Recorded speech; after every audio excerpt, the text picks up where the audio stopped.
All right. See if we can get some boxes set up here.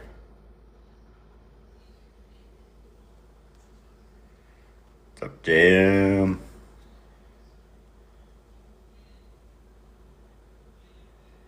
Fluid grid.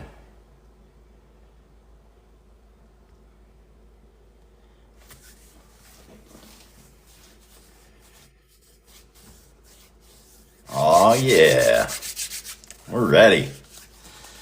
Welcome in, everybody. Said we were going to get started a few minutes early.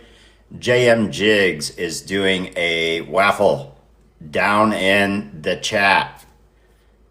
It is for a Gaston glide. Let's bring him up here really quick if he would like, and he can show off the glide. I know there's only 5 people in here, but there was a lot of people, I think, expecting this to go on. So 15 mouse hairs. There's only 10 spots available, and then we'll do the giveaway. So bring JM up here. See, every time it does that to me, even in Fluid Grid. What's up, buddy? How's it going, dude? Good. I rushed home and everything. I appreciate it. Yep. I knew I had to be here for you. Work on something here.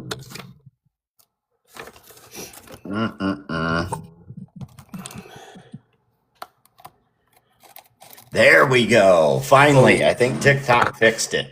That's purdy right there. That bait is.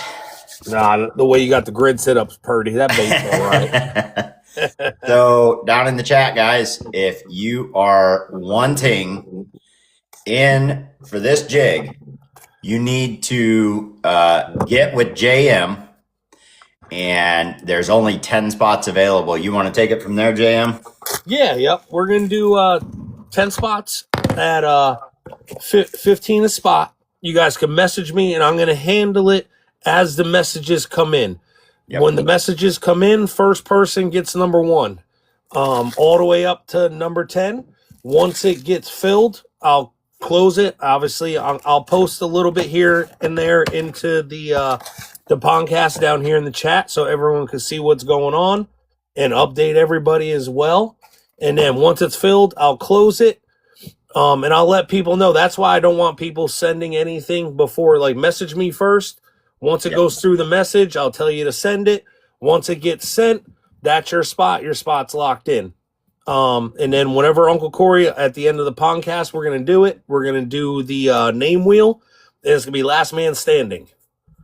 So basically, if those don't know last man standing, it's all your names are going to be the order they came in on. So number 1, if Uncle Corey gets number 1, he's going to be in number 1 on the list. All the names go onto the wheel, and I spin it to the last person's name is on there, and that's the one who's going to take this thing home. It's so suspenseful. I love it. Yep. Anyone who wants a spot, as soon as we get started here, it's open now. Shoot me a message, and like I said, it's going to be first come, first serve in my messages. That's how I want to handle it fairly. I don't want to show, this. It's only going to go to this person. So I already see we're getting messages. So yeah. Hey, take care of it. I'll keep talking about it here. But yep. No, go ahead. Once you're ready to put them in here, we're good to go. I'll jump in there. I see there are 3 or 4 messages in there already. So. Yep. They're coming in quick now. Yep. What's up, Brasher? How was your day, Uncle Corey? Good? It was good, man. Did some more job hunting. So for those of you who don't know, I've been looking for a job here lately. So I'm hoping that comes through here pretty quick. But other than that, things are going good. I went out and ran around some today, made a few dollars, and nice. Doing okay. Oh, sound like the kid just tore something apart in the living room. JM, message sent. Yep, I seen a couple. Yep. Soon as I back out of being in the box right now, I'm going to jump into the messages. Like I said, the first messages are in there, and I think Holly was the first one I seen come up. Yep. So go ahead, I know buddy. I seen Holly. I seen Spider Monkey. Who else did I see in there? I think I seen Chris. Chris is in there. So yep. We're trying to do this. This is something cool, and Uncle Corey's interested in doing some stuff like this. I think it's a good idea. As Yep. long as, like I told JM when he mentioned it, as long as he's taking care of it on his side, this really has nothing to do with me. It's all JM. And then at the end, we'll bring JM up and he'll do the wheel of elimination. So last man standing is what it's going to be. And I really like that style. It's kind of suspenseful. So Yeah, it's kind of fun. Yep. yep.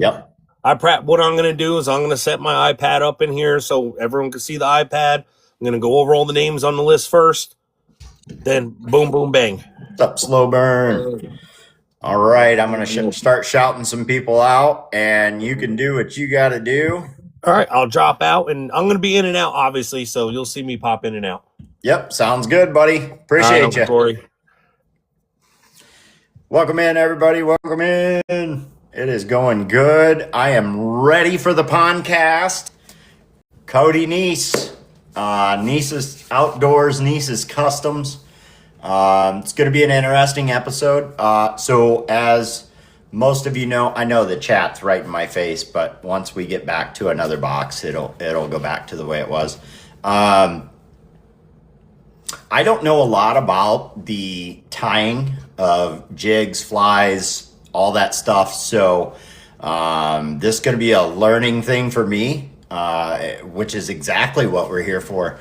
I have no idea what kind of work goes into that stuff. I paint hard baits, so that's really my forte. I don't tie anything. I don't tie jigs or anything else. So it's going to be interesting. So for those of you who don't know anything about it, this is the place to be, and we're going to get to know quite a bit about it.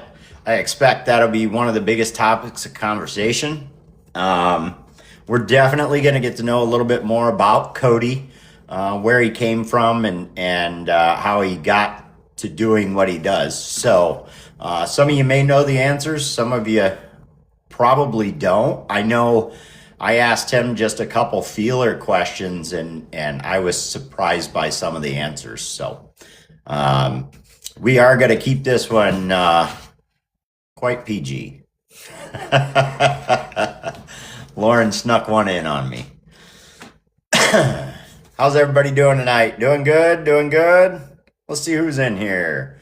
Spider Monkey, Swamp Rooster, North Waters, Woods. What's up, fellas? Barrett Bates, Sims, Slow Burn, Bear, Brasher's in here, Bass Junkies in here, Critters, Custom, Lures, Blue Dingo, Fishing Podcast. I actually just didn't even really meet him. I seen him the other day. I was over at Outdoors with Tiny and his podcast, and he was talking about Blue Dingo, so I'm going to be checking out his stuff as well. Bass Cat, what's up, brother? So if you are a moderator in my live, I'm depending on you to help me out. I know I've only got 4 or 5, and that's kind of how I wanted it for right now. But I'm depending on you to help me out if something goes awry. But as always, I think things will be fine. We're going to have a good show. What's up, Calvary? And I need to make sure. Holly.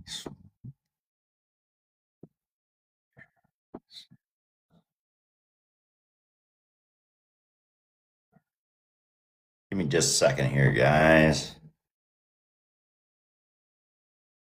JG, what's up? JG's. I always want to call it. Okay, Custom Lures. I always want to call it Outdoors. I don't know why. JG's Custom Lures. If you guys don't know, we're always sponsoring that guy. He does a lot of good things for the St. Jude's charity. He's going to be doing a big auction. It's going to be over on Facebook. Go over to Facebook and follow this guy. You can also send anything that you would like to donate to this, and he's going to try and shout out as many people as he can. Hopefully we can just get him overloaded with stuff. That's kind of the plan, right? Make sure he has enough to break last year's record and get it done, man.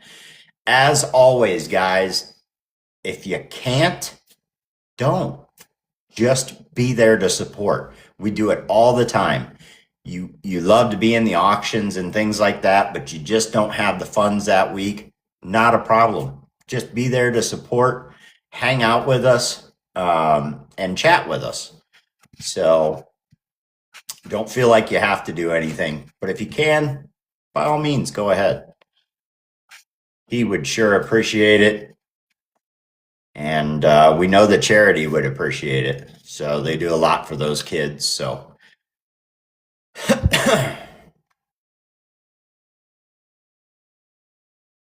Benster's in here. Chat's moving fast now. We're getting close to time. Numbers are going up. Appreciate everybody coming in, taking time out of your Tuesday just to listen to me talk. I try and keep it fun and entertaining, you know. As always, we get the energy drinks flowing. You never know. It's not easy.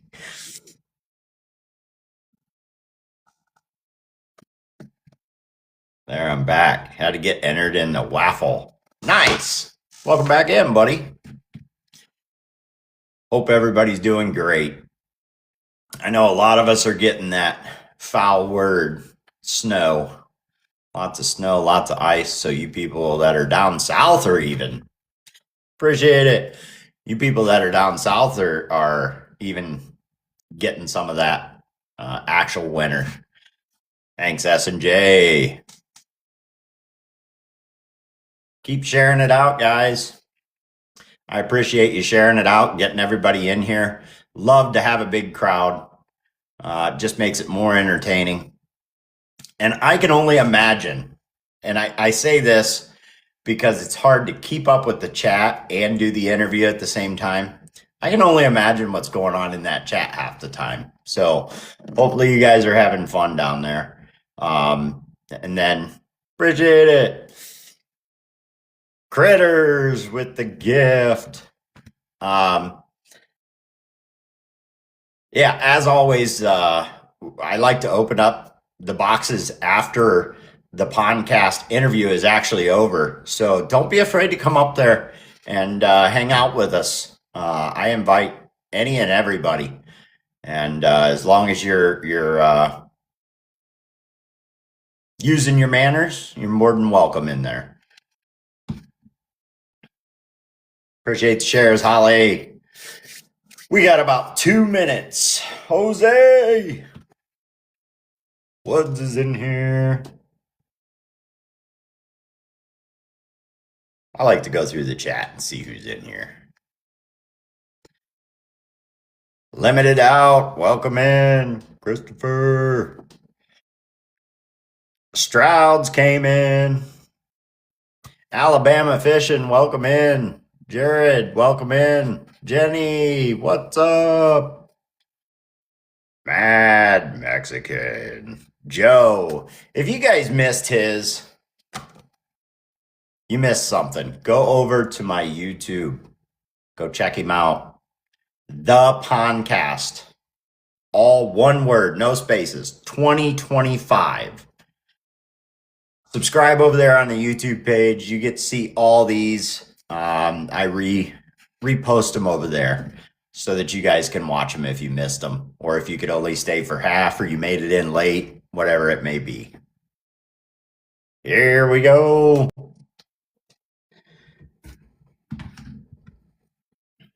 It's thinking about it. It's thinking about it.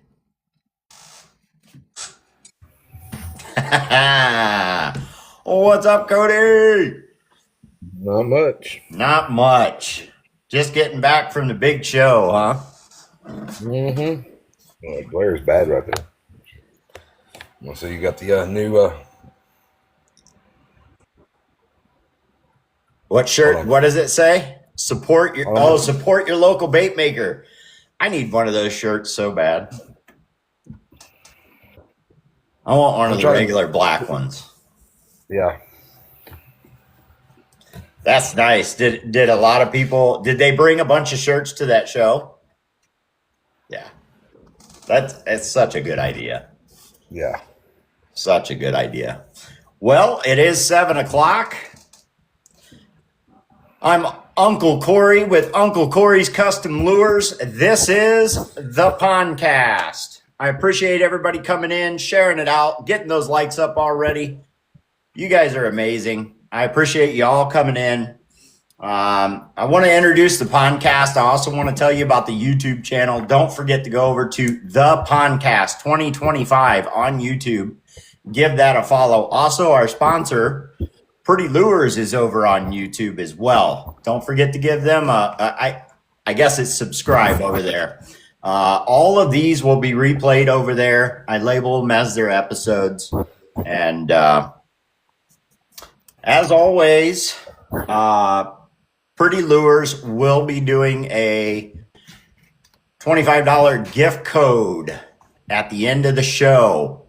To get into that, you just need to be in the room, and up here in the right-hand corner is a number, and I choose, I have one of my moderators do a randomly generated number. I go up into those, however many people are in the room, and whatever number is beside that name at the time that I look, that's who wins the prize.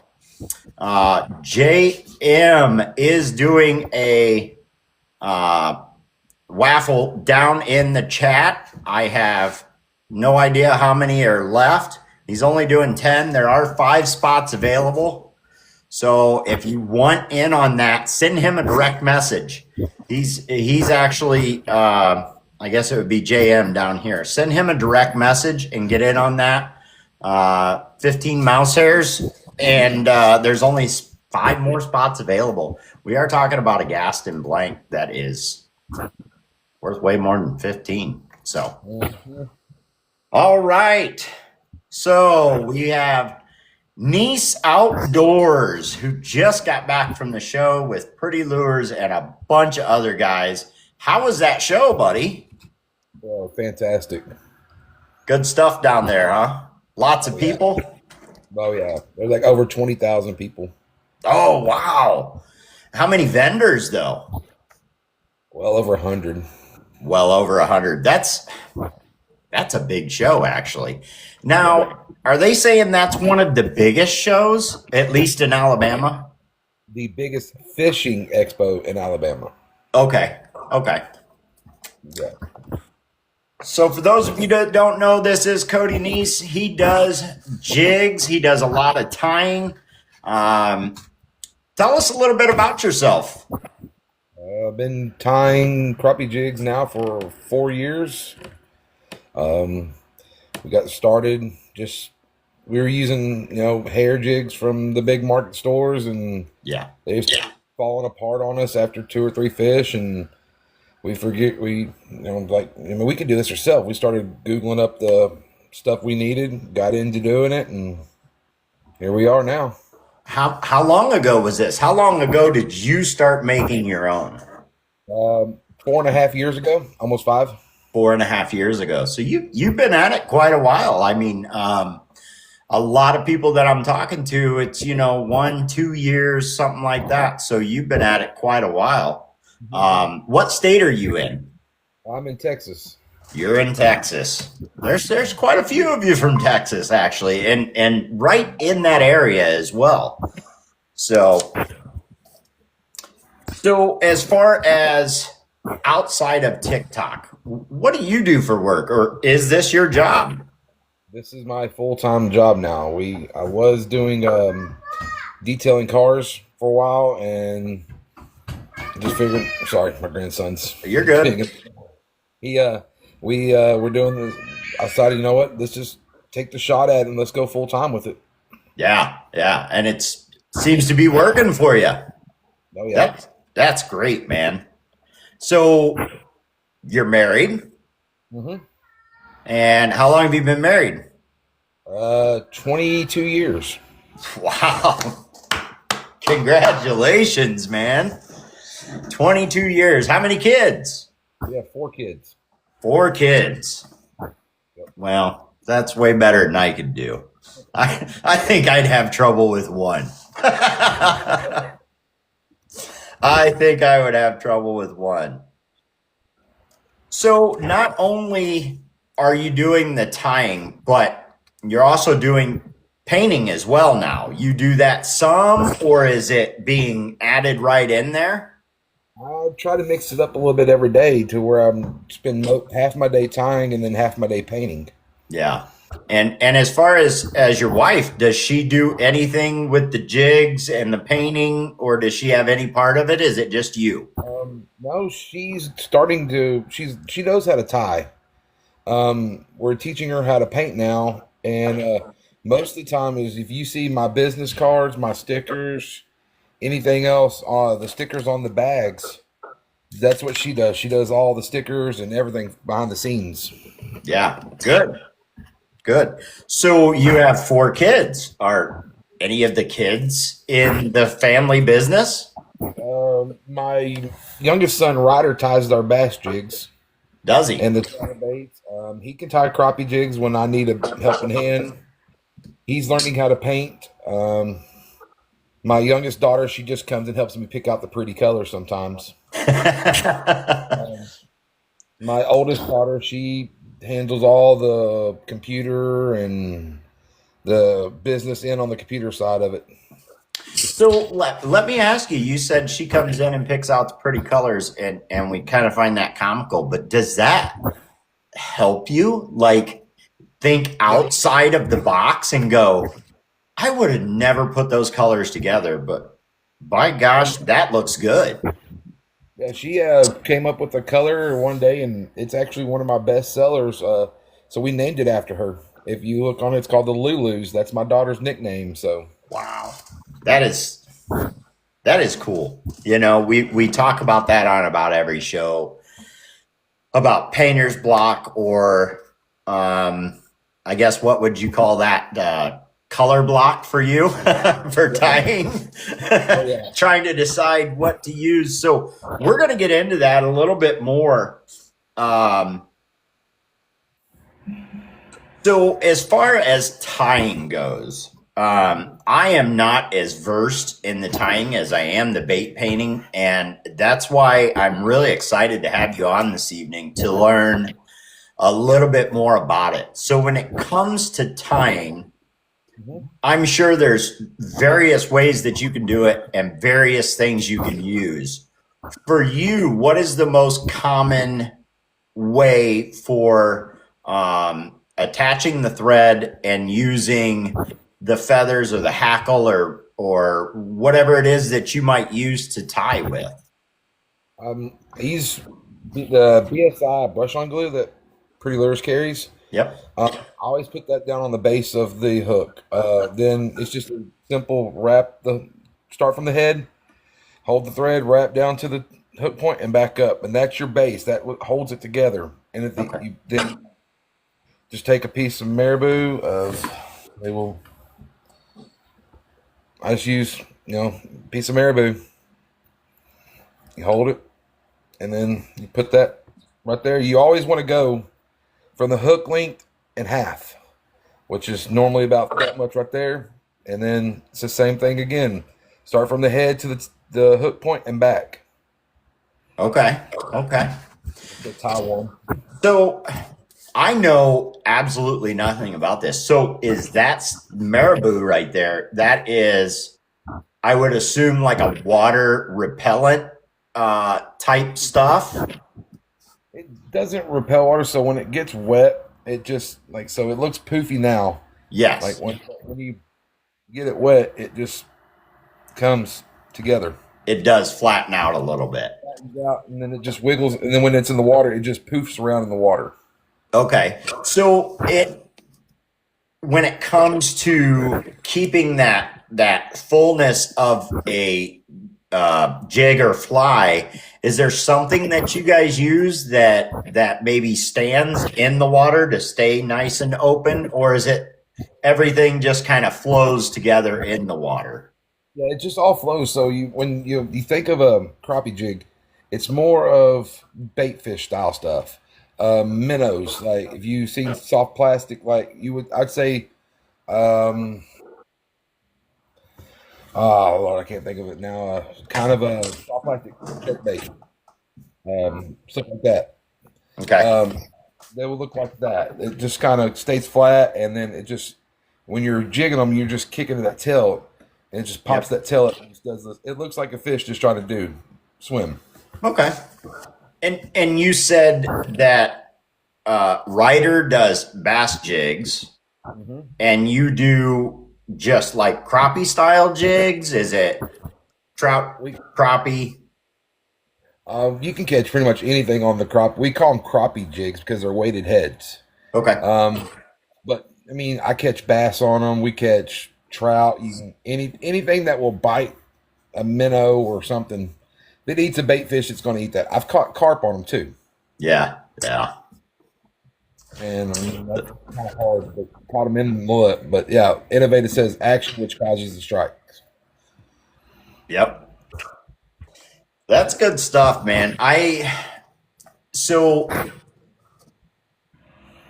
is it a family affair? Like it's not just you that ties, it's not just your wife who helps, and it's not just your oldest boy is now getting into it, but it's more than that, isn't it? Oh yeah, my whole family is involved with Neace Outdoors. When we started the company, we were just Neace's Custom Jigs. Okay. That's what we started with, and that's the crappie jigs line. But now we are painting. We also do catfish rigs, which I airbrush. Then I use the BSI. Then I hand them off to my dad, and he ties them up with leader line, the hooks, the rattles, everything. What is your favorite one to tie? If you're fishing and you're tying your own, you're gonna tie this bait. What bait would that be? And see, it depends on what water I'm fishing. All right. Like if I'm fishing a clear water, it's going to be my blue ice. It's that one. It's a white and blue. Now, if I'm going to fish muddy water, I'm going with the KOD. There you go. That's my two go to and the like muddy. That's the difference between the crop like bass. It's kind of like bass. Deal. The color matters. Like Yes. I have the brighter colors in the muddier water. The light colors water. That's what I have to match to. Okay. It makes sense. I mean, that's how all fishing works. I Yeah, just didn't know if you had a specific favorite that you like to use. It's a go-to. The fishing's tough. Um, I do have one. That's that right there. Um, it would be probably the slime monster. It's just a black and chartreuse. okay. So let's talk a little bit about um, the family as well. So your dad does catfish rigs, Hmm. and your mom does something. Is she crafting? Makes the hats, the shirts. She does all the like I said, the Nice outdoor shirts. She makes them all, Yep. and the hats and everything. Wow. You just that makes it nice for you. You just say, "Oh, I need this," and within Yeah. a day or so you have it, and no mailing, no paying for shipping. Nope. Boy, that's nice. Maybe I need to think about getting a whole family together. Yeah. Be like you, boy. Since you were 2 years old, you're going to be tying. That's awesome. So you've gotten into painting, though. Mhm. You have a ton of lures, or you've only been painting for a week, a month, a year? I've been painting for going on 4 months now. 4 months. So not a super long time. So what's your favorite bait to paint? The 2.5 Mac Daddies. I have yet to paint one of those. That's my favorite one. What? But why? Is it because it's such a wide on the top, or is it a nice flat side? It's just a nice flat side. It's easier to work with for me. I can get pretty much any pattern I want on it, and it messed up a lot on them. So, and when it comes to color, do you stick to your favorite colors on those that you tie with? Like, are you doing like your blue ice and your orange and stuff like that on those? no, I just paint whatever comes to mind real quick. It's okay. I don't really matter. Like I kind of been taking inspiration from Barrett Bates stuff, Calvary, seeing what people do and try to make it my own. There you go. That's what every painter does. They take a little from here and a little from there, and they start putting it together themselves. So we'll get the controversial question out of the way. And I think I know the answer to this, but what do you use for your clear coat on your baits? BSI. BSI. I kind of knew the answer to that one. So you're a BSI guy just like I am. Yes. Do you have a favorite airbrush or something like that you use? Is it the brand or is it just the first one you picked up? Actually, I got the Iwata Neo from Pretty Lures. I mean, I got the whole bundle kit when I wanted to start, and now I kind of got to use Barrett Bates Eclipse the other night for a little bit, and I'm like, yeah, I might be upgrading to that now. A little smoother, was it? A little bit smoother, kind of. The trigger's a little bit better. I see guys paint, and I don't know if it's because I'm watching them on camera or what, but it's like, man, the stream that is coming out of that thing just seems way better than what I'm doing. And I think it's just the lighting with the camera sitting there and the lighting hitting it. It's just showing it better to me. Yeah. I don't know. So what kind of hooks do you use on first? What kind of hooks do you like to use? And is there a huge variety of hooks when it comes to the jigs? Yeah, there's a big variety. I mean, you get your standard Eagle Claw, you got your Mustads, Victory. Most of your big treble hook guys have a jig line of jig hooks too. Yeah. Yeah.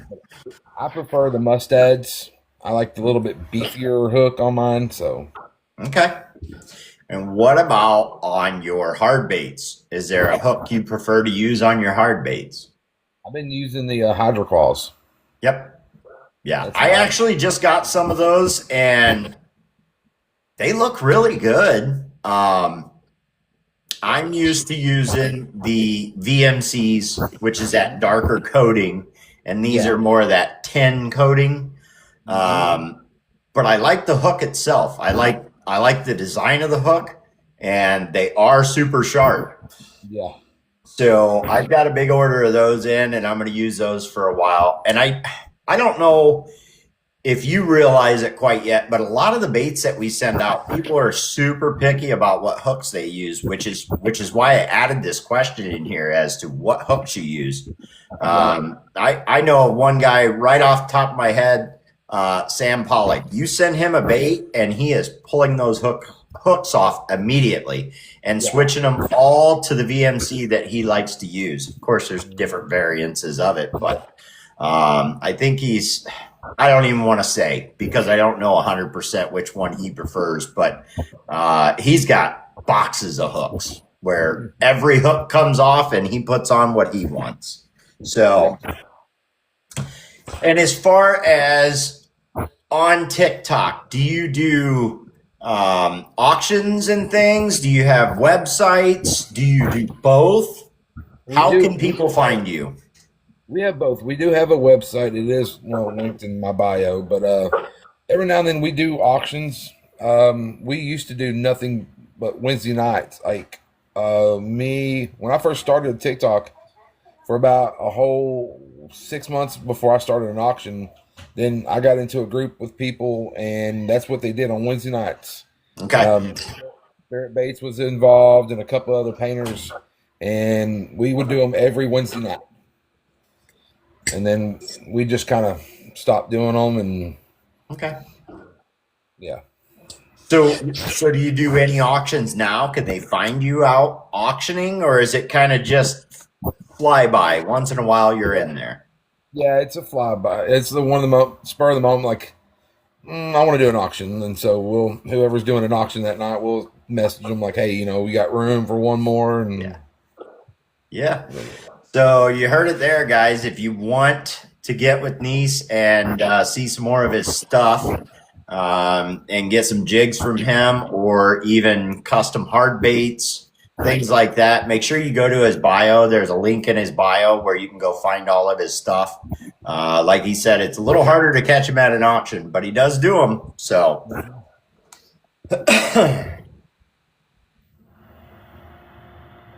have you found any troubles with your clear coat yet?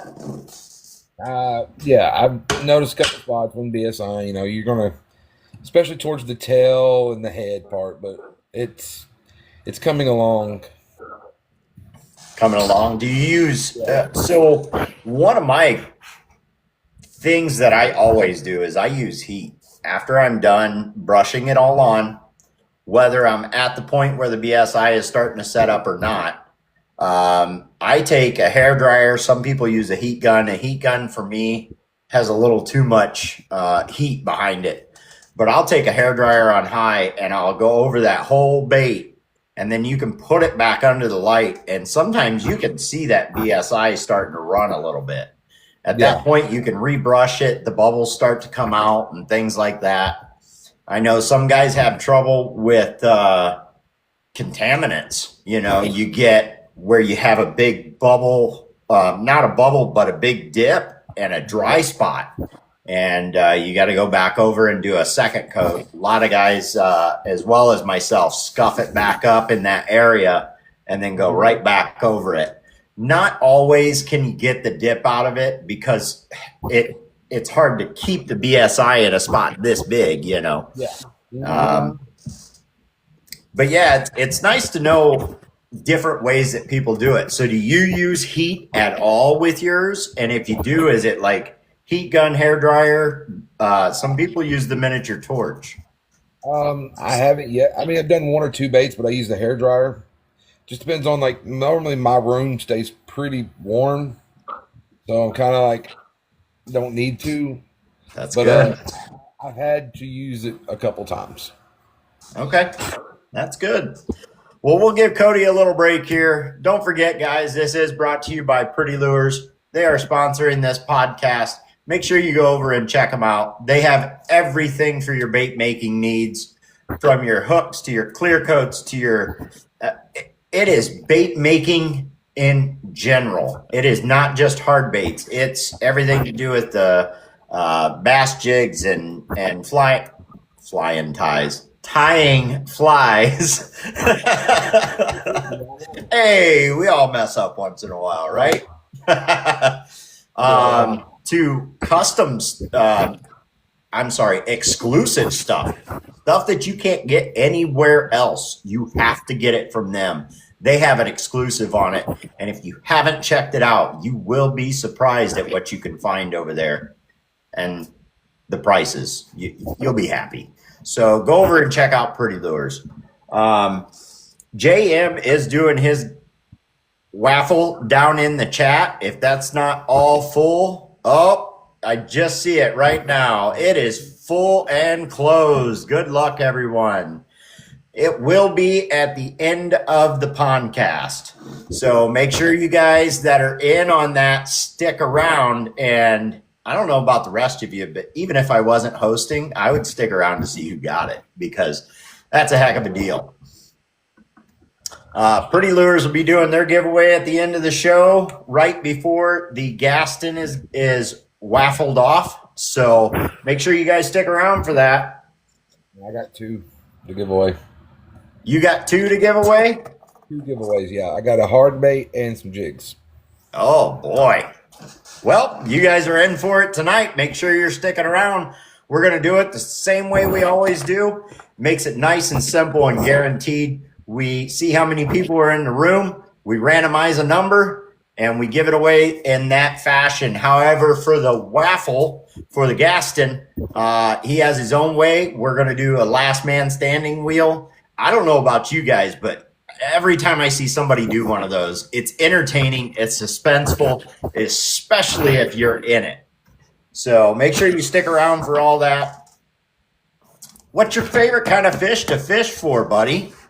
Crappie. Crappie. So how do we say this? Are you all sport fish, or do you fish for the pan? I don't eat nothing but crappie, so I'll go bass fishing for the fun of it. We catfish a lot. My family loves to eat them. I don't. I don't like the taste of them, so they'll keep them for themselves. But mostly, if I'm just out by myself, I just catch and release. Yes, I'm 100% with you. I always catch and release. I have people all the time tell me, "You keep them, I'll clean them, I'll take them, and it's like, yeah, but if I let it go, I can catch it next week, or next year, or whatever it may be. I was tuned into Outdoors with Tiny, and he said his style of fishing is, and I got a good chuckle out of this. He goes, first I go out and I catch enough fish for the frying pan. Then I just fish for fun. So then he's fishing just to, catch them and throw them back. Yeah. So I thought that was kind of entertaining. Yeah, that's good. So have you found yourself with painter's block yet? Or even, we touched on it a little bit. I think you said your little girl will come in there and just throw odd colors together, and that can kind of help you out. But when it comes to colors on a bait, as far as a hard bait, or maybe even in the fly world, what do you do for that kind of block? Or do you even get it? Out on the hard baits. We normally, if I have a problem, I'll call Barrett Baits up and hey, what do I can't figure out what I want to do with this, and I'll just give them the ideas. I got like, all right, start with this, go to this, and then you got this right here, do that, and it's like, oh yeah, okay, yeah, I can do that. Hey, that's hard to find, right? I know we're a very helpful community, and there's a lot of guys that I can call, but I will tell you right now, I have talked with a few people. They're talking on this level, and I'm painting on this level. And they're like, oh, just do this, and once that's all done, just kind of shade it in here and shade it in there, and it's going to look great. And it's like, I get done with it, and it looks like a 2-year-old's finger painting, and I end up wiping the whole thing off and starting over. Yeah. You can't forget Calvary's been there. Like, he's been like laid up when he stayed at nighttime working, and I was painting him. Like, if David was asleep, I'm calling him. Calvary? Yeah. Yeah. What bait or color scheme would you like to see more people doing? Would it be, more natural colors or more wild and way out there colors? Naturals. I love fishing naturals. I mean, I'll paint up some of the way out there stuff. Mm-hmm. My go-to stuff, if I'm going to use it, I want natural colors. I'm not too picky. I'll throw about anything out there, and if they start smacking that thing, I'm going with it. A lot of my baits, I do have some naturals, but we're coming back to that water again, clarity of the water, the temperatures, and where you're fishing matters so much. Up here where I'm at, if I fish the big Lake Erie, you don't get clear water. There's really no such thing. Way out, you might find some clear spots, but for the most part, it's so shallow, it's always green. Always green. So there are times in my minuscule mind where I'm like, the color doesn't even matter. They really shouldn't be able to see it anyway. Because there are days, I'm telling you, there's not 2 inches below the water and your bait's gone. You cannot see it. So I tend to throw some of those brighter colors just to see if it'll work. Oh yeah. When you're fishing, are you usually fishing from the boat or from the bank? Bank.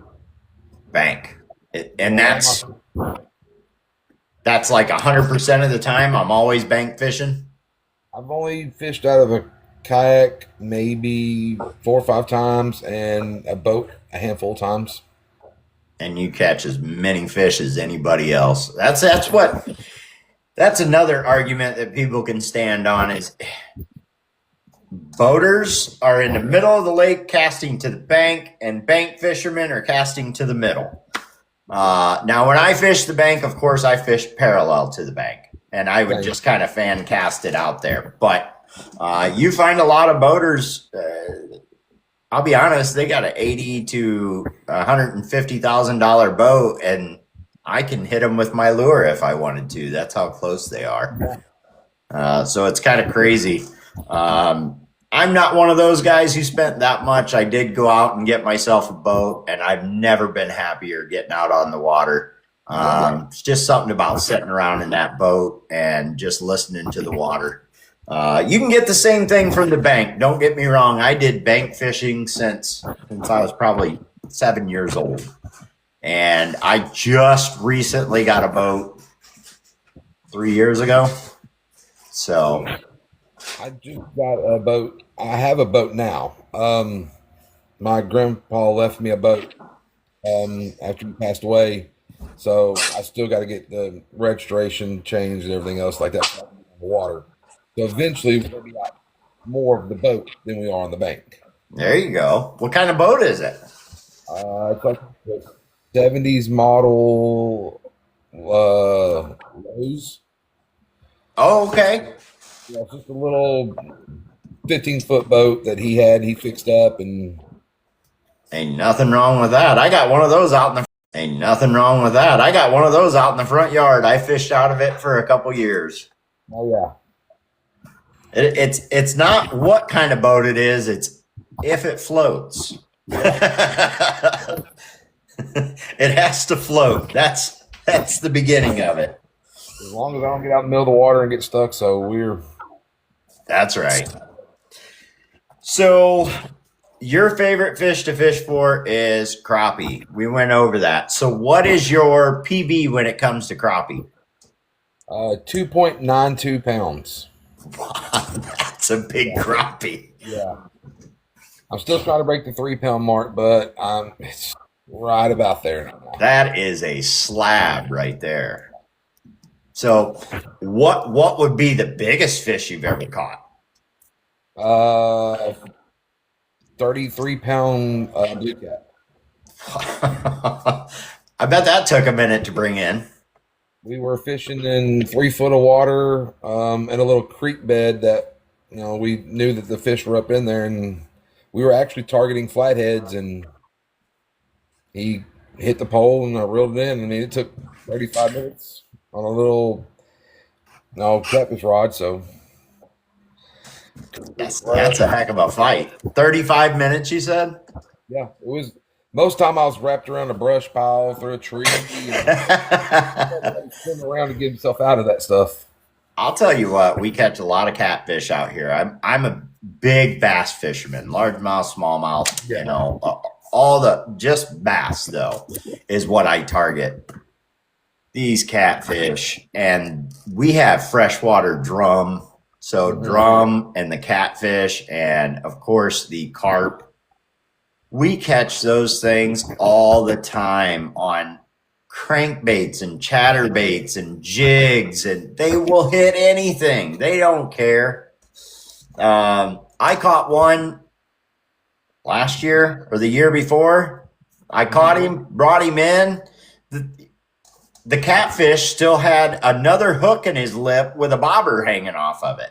So somebody had caught him from the bank and it broke off, and now he's trying to bite a chatterbait. I ended up getting him in and, of course, pulled the hook out. It was rusty. The line was old and yellow. He had it for a while, and pulled the hook out, let him go, and I assume he's out there living his life. You know what I mean? But it's kind of crazy when you sit there and you think about something like that. I'm like, some kid probably walked out back. They're up there. This is a big vacation spot so that you can fish on the lake. And he probably hooked into that thing, and he's still telling that story today. The big one that got away. Yep.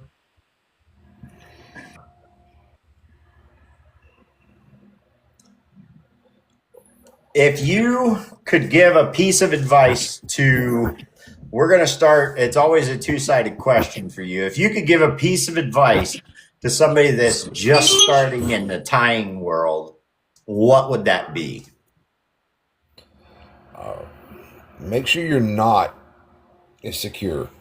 That's the key thing when you're doing hand-tied jigs, is securing your knot down. I mean, a lot of people use the glue around the head, which is fine. You do what you got to do. The knot is your key thing to hold it all together. Your knot comes loose, everything comes apart. Yeah. And when it comes to, which you're fairly new to, when it comes to the hard baits, would you have a piece of advice there for somebody who's new? Now, go with what Joe said a couple weeks ago. Slow down. Yeah.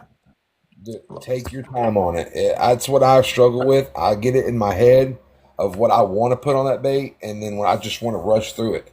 Yep. And it messes up, and then I have to redo it all over again. And then I tell myself the whole time, just keep it slow. Slow down, slow down, slow down. And then it comes out the way exactly I wanted. Yeah. It can be frustrating when you're new and you see somebody who's got years under their belt and they're putting out these lures that you're just amazed by. You're like, I cannot wait till I'm able to do that. It just takes time. And like you said, slow down, think about what you're doing, and just enjoy it. Just enjoy it, because eventually you're going to get there. And there's going to be that new person that's looking at your baits going, man, I can't wait till I can paint like that. I wish I had started 3 years ago. Yep. Well, we'll give Cody another little break here. Don't forget, guys, we are doing a giveaway at the end of the podcast, brought to you by Pretty Lures. They'll be doing their giveaway. That's a $25 gift code over to Pretty Lures. If you're a bait maker, you can use that on their website. If you are not a bait maker and you do win the giveaway, we are more than happy you won the giveaway. And Barrett, who is one of the owners of Pretty Lure, is going to paint you one of his custom lures. So either way, you're going to come out a winner when it comes to the giveaway. Cody said he's going to give away a couple, so make sure you stick around for it. We'll do that random number. Also down in the chat, the waffle is over. It is full, but stick around. Let's see who wins that thing. So whoever wins it's getting a heck of a deal at 15 mouse hairs per spot. That's a pretty good deal. If you bought one spot and you win that thing, you are never going to get one for that price again. Oh, that's crazy. So let's touch on that a little bit. So the Gaston actually is a Pretty Lure exclusive. Is that correct? Yes, it is.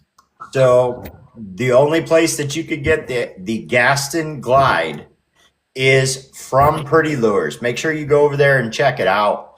Mm-hmm. However, a lot of bait makers, JM being one, I know Lauren's Lures and a few other guys have already gotten these things and they're starting to paint them up. So if you are interested after you see what JM done with his, make sure you get a hold of one of these guys, and they'll get them mailed into themselves and they'll get them painted up for you. So it's really a remarkable bait. And they also have, for those of you who are not painters yourselves, go over there and check out Pretty Lure. They also have them already custom painted by, can you help me out with who that is, Cody? It's named Scott. I can't remember his last name, but he is the owner, and he's the one that pours the resin for the gas glides. There you go. So that would be something to have as well. I think I may have to try and get my hands on one of those for my wall that I have. Scott Barrow. That's right. Yeah, Scott he is Barrow. the owner of Gaston Gliders. Yes. Is the owner and creator of the Gaston Glides. So you can always go over to Pretty Lure and you can check those out. If you guys have any trouble with that site at all, don't be afraid to contact them. Pretty Lure's customer service is second to none. You can get in there and you can talk to David himself. You can talk to Rosalie herself, and they will make sure they get you exactly what you're looking for. So don't be afraid to reach out to them and use the help chat as well that's in there. So is there something specific you wanted to touch on tonight, Cody? Not really. I mean, talk more about the Pretty Lure stuff. I mean, they do what they have, and I mean, I am pro staffed with them. I do go over there a lot. We help out packing orders, so sometimes you get an order that's messed up. It's probably me. I'm not blaming them for that because it's probably me. It's probably not you. Yeah. I've done a little bit of messing up on some orders, but I had to pay for that one. But it happens. We're human, right? yeah. They said something earlier about just tying the jig while we're here. Yeah. Oh. Yes, sir. I see it down there. My dad's right there. We'll add those in with one of mine giveaways. He wants to do 2 cutlass rigs with mine, so. Okay. Yeah, definitely. Don't forget to check these guys out. If you've never checked out their site, you're missing out. They do a lot of stuff, and they're custom makers, guys. If you can think it up, they can do it for you. So make sure and get over there and talk to them. I actually have a couple that are on the way, and I'm interested to see what those look like when they get here. Unfortunately, they didn't make it here before the podcast, but that's the way it goes. But I already know where they're going, and I know you guys can't see it, but I have a whole fishing setup, net and wall back here for all these lures. So I can't wait to get those up there. But let me make sure we got through everything here. Don't forget, guys, go over and find myself and Pretty Lures over on YouTube. Over on YouTube, it's just Pretty Lures. And you'll find this exact logo. Make sure you're following the right one. You'll find that exact logo. For me, it's the Podcast, all one word, 2025. So we post all these videos up there, and I'm going to start working with that channel a little bit more. I have to get to 50 subscribers over there before I can do anything live. So I'm trying to get to that point. If you haven't went over and gave me a subscribe over there, I would greatly appreciate it. It's not something you have to follow up with, but I am thinking about doing a multicast so that we can include people over there as well. Oh, yeah. Because just like, hang on, got a puzzle piece. Just like over here, there's some people that are over here, they'll never go over there. Though there's some people that are over there, they'll never come over here. And they're actually watching these videos. I went over there and had a look, and I've had 30 different views and some likes and things like that. And I honestly haven't done a whole lot of work with it yet, but I plan to. So, well, Cody said he wants to do a giveaway. You want to get to the giveaways? You want me to tie one up first, or you want to tie one? You want to show them how it's done? We can. I got something right here. We can do one real quick. And heck yeah. I'd love to see it. I only tied like 600 up while we were at the expo this weekend. I seen you. You guys, a lot of times we're trying to do the lives, and I know it was tough because you've got 20,000 people there trying to use the same internet. So, Yeah, it was rough. I had like 30 minutes every time, and I'd have good service for about 30 minutes, and then it would just die off. And can't pin right now. North Waters, I wish I could pin, but with multiple guests, we can't do that. While you're tying, we're going to take a few questions out of the chat. How about that, guys? we'll go with that. Anybody got any questions for Cody himself? If you do, put them in the chat. I'll try and get to them if I happen to miss you. Yes, that's why it didn't work earlier. I wish they would change that feature so that we could pin stuff, but who is your favorite jig tire? I would have to say my son, Ryder. Is it? Yeah, he doesn't give himself a lot of credit for his crappie jigs, but they're top notch. So normally, I'll give you both this. Yeah. That is a question I never got to. So he's your favorite jig tire. Who's your favorite painter when it comes to the hard baits? That's the trick question. I can't narrow one down. I like different styles from different people. Like, Barrett has the Barrett shad. Gallery has the Carolina shad. Like, I've got a bunch of baits from a bunch of different people that, like Paul Tark, I have his bait that hangs right here. I love his bluegill patterns. Yeah. I love those. Just a little different of everybody's is kind of like my big deal. I love them. Like, if I want to, like, the shads, if I'm not painting them, I go to Barrett because his Barrett shad is my go-to. Yeah. And Calvary's got that bad shad. He's got a bunch of different stuff that I use a lot of. Okay. Slow Burn says, how often are you able to fish? Not like you think I could. Like, I try to get out at least once or twice a week but 9% of the time I'm just making content for YouTube, TikTok, stuff like that. So,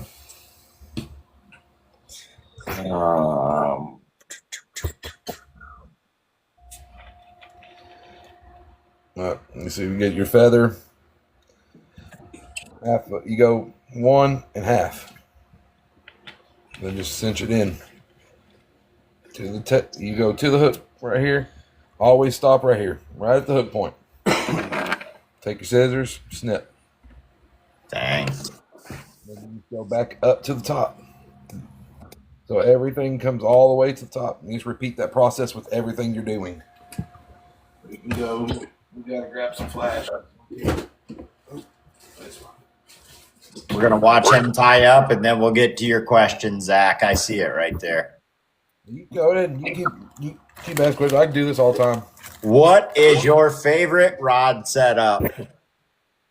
Depends on what I'm fishing for. For catfish, I use a H2O Express heavy rod with a Bass Pro Shop bait casting reel. For bass, I love Abu's. My favorite is vanilla with the Revo SX. Crappie, I use B&M a lot. That's one of my go-tos. Like, it depends on, like, crappie fishing. It's kind of like bass fishing. You're going to get certain poles for certain things. So my casting one is probably about a 7-foot ultralight. My vertical pole is 12 foot long, kind of, Wow. Yeah, it's 12 foot long when I'm just walking up and down the creek banks. That's the problem I go through a lot right here is trying to find my stuff. You got too much. That's why. Yeah, I got. Oh, I have all the exclusives. What kind of music do you like, or do you jam out while you're working?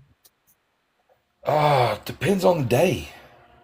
Like if I wanna, you'll hear me most of the time listen to some, Texas country. If I kind of wanna relax and just go mellow, but if I'm going out, like if I'm trying to hurry up, I'm '90s alternative, heavy metal. But Bubba, let's just ask the real question. He wants to know: do you listen to Five Finger Death Punch? Yes. That is Bubba's favorite band right there, Five Finger Death Punch. So back to what we're doing. What's up, Fastcast? You take your Chanel, start from the head, go down to the tail, where it always meets. Then just, of course, with the peak vise, you just rotate it around to the top. Then what I do, hey, what's up, Fastcast?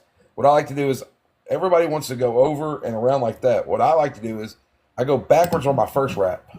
Yeah. So I come to me first, go over, and then under, 1, 2. Then I go back over this way, and then go 1, 2, then over, 1, 2, and then cinch it in. So, what Chanel is this one? This one is the electric crappie Chanel from Pretty Lures. It's one of their exclusives. Like,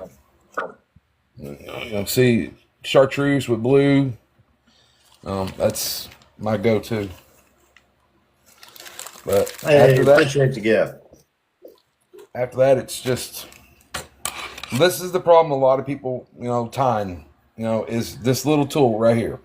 Now, what is this called? This is the whip finisher. Whip finisher. Okay.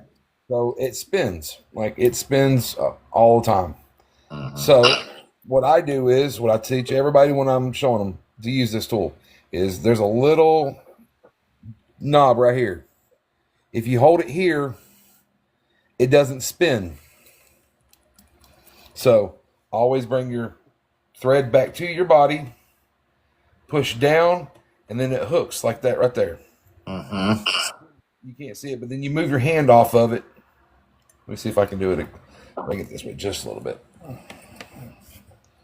So hold your tool down, hook, up. Slide your finger back to where now it can move around the whole deal. And just 1, 2, 3, 4, 5. Push down. Bring it up. Cinch. But you just do it the same way. 1, 2, 3, 4, 5. That's how you use that one. A lot of tires on here, they'll just take it and do this 1, 2, and hit just a hitch knot. Yep, that's what I see a lot. But I do see guys that use the whip finisher, and every time they use it, I have no idea how that thing works. You get your finished crappie jig. It even with no glue, I didn't glue this one, it still doesn't move. That's amazing. Appreciate you showing us that, man.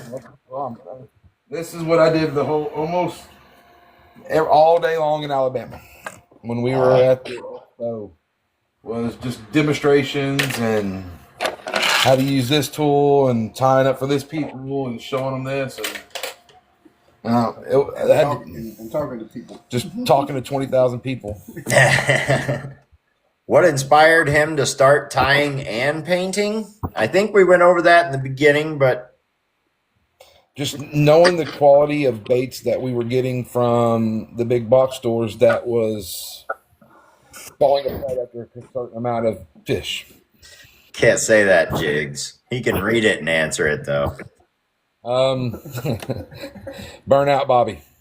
Burnout Bobby.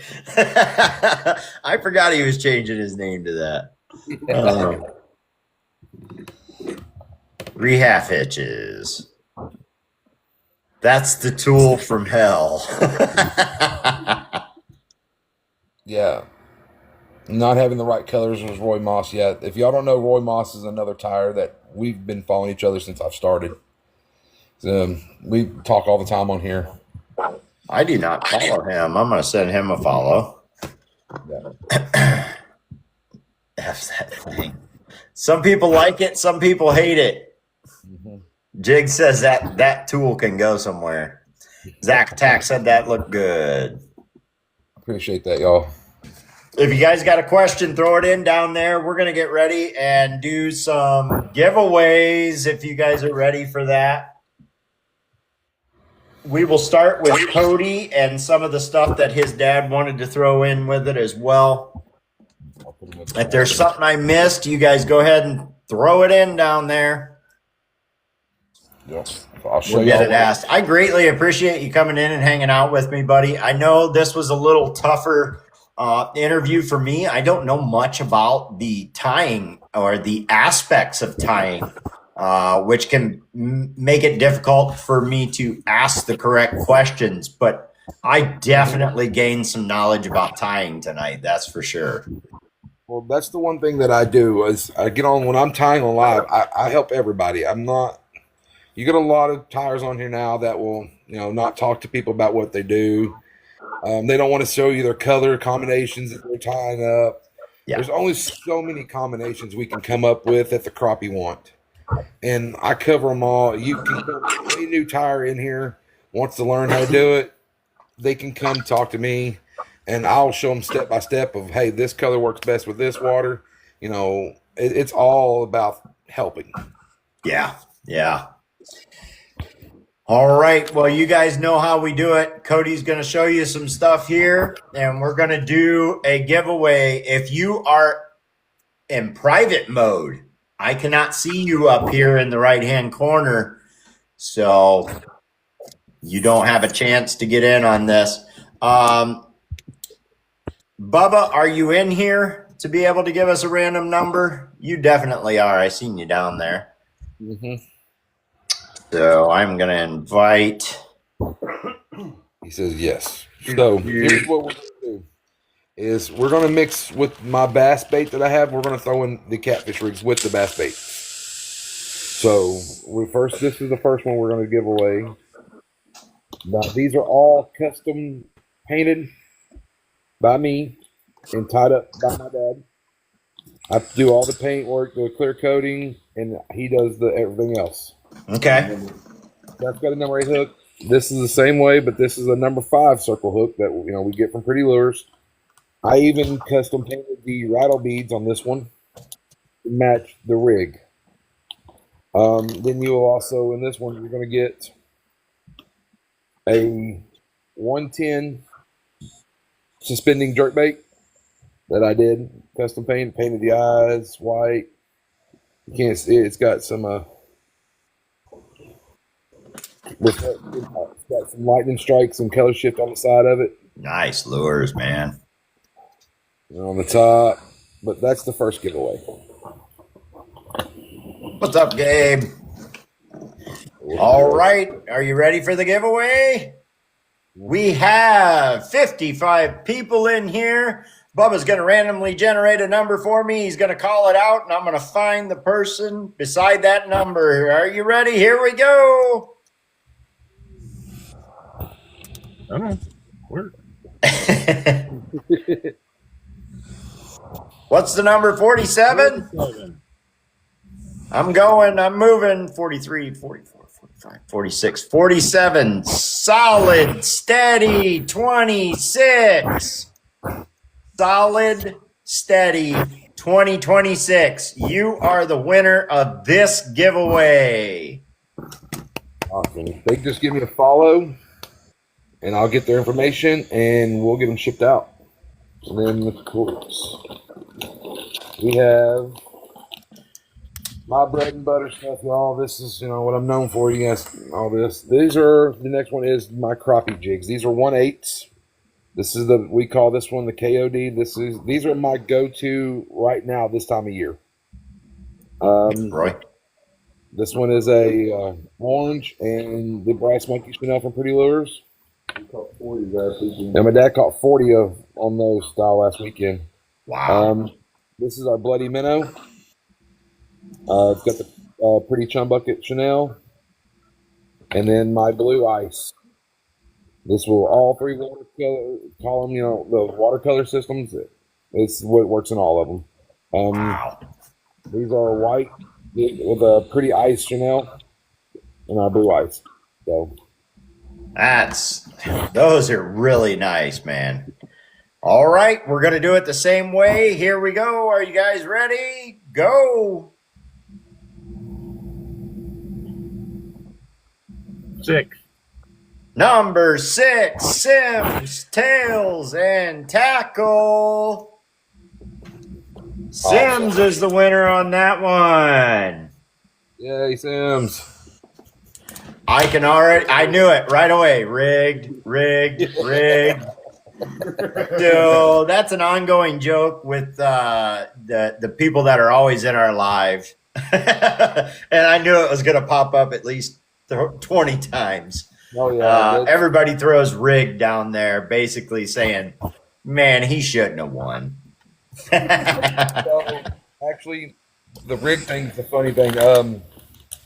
We've had that we used to do interactive tying almost every day on my channel. Okay. Where people will come in and they'll give me the colors they want to see tied up. And we'd pick 3 random colors and tie it up. Well, Calvary Custom Tackle, he won for almost a month and a half.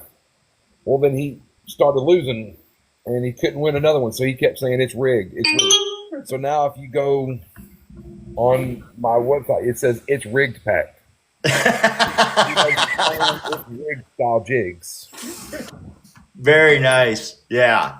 Guys say that all the time. It's rigged. Yeah. It's rigged. So, solid, steady. Excuse me. Solid, steady. 2026 and Sims. Yep. Sorry, guys. Got all choked up there. Next, we're going to do the Pretty Lure $25 gift code giveaway. If you guys haven't been over to Pretty Lure, make sure you get over to Pretty Lure and check them out. They have a lot of exclusive stuff, and that means the Chanels, the baits, they're coming out with new stuff all the time. If you're not keeping up with them, in my opinion, my personal opinion, you're missing out. They do some great stuff. Customer service is second to none. Yeah. All right. Are you guys ready? We got 56 people in here. Give me a number, Bubba.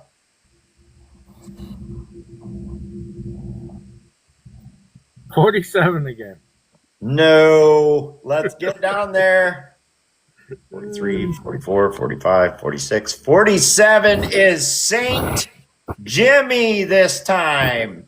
Saint Jimmy.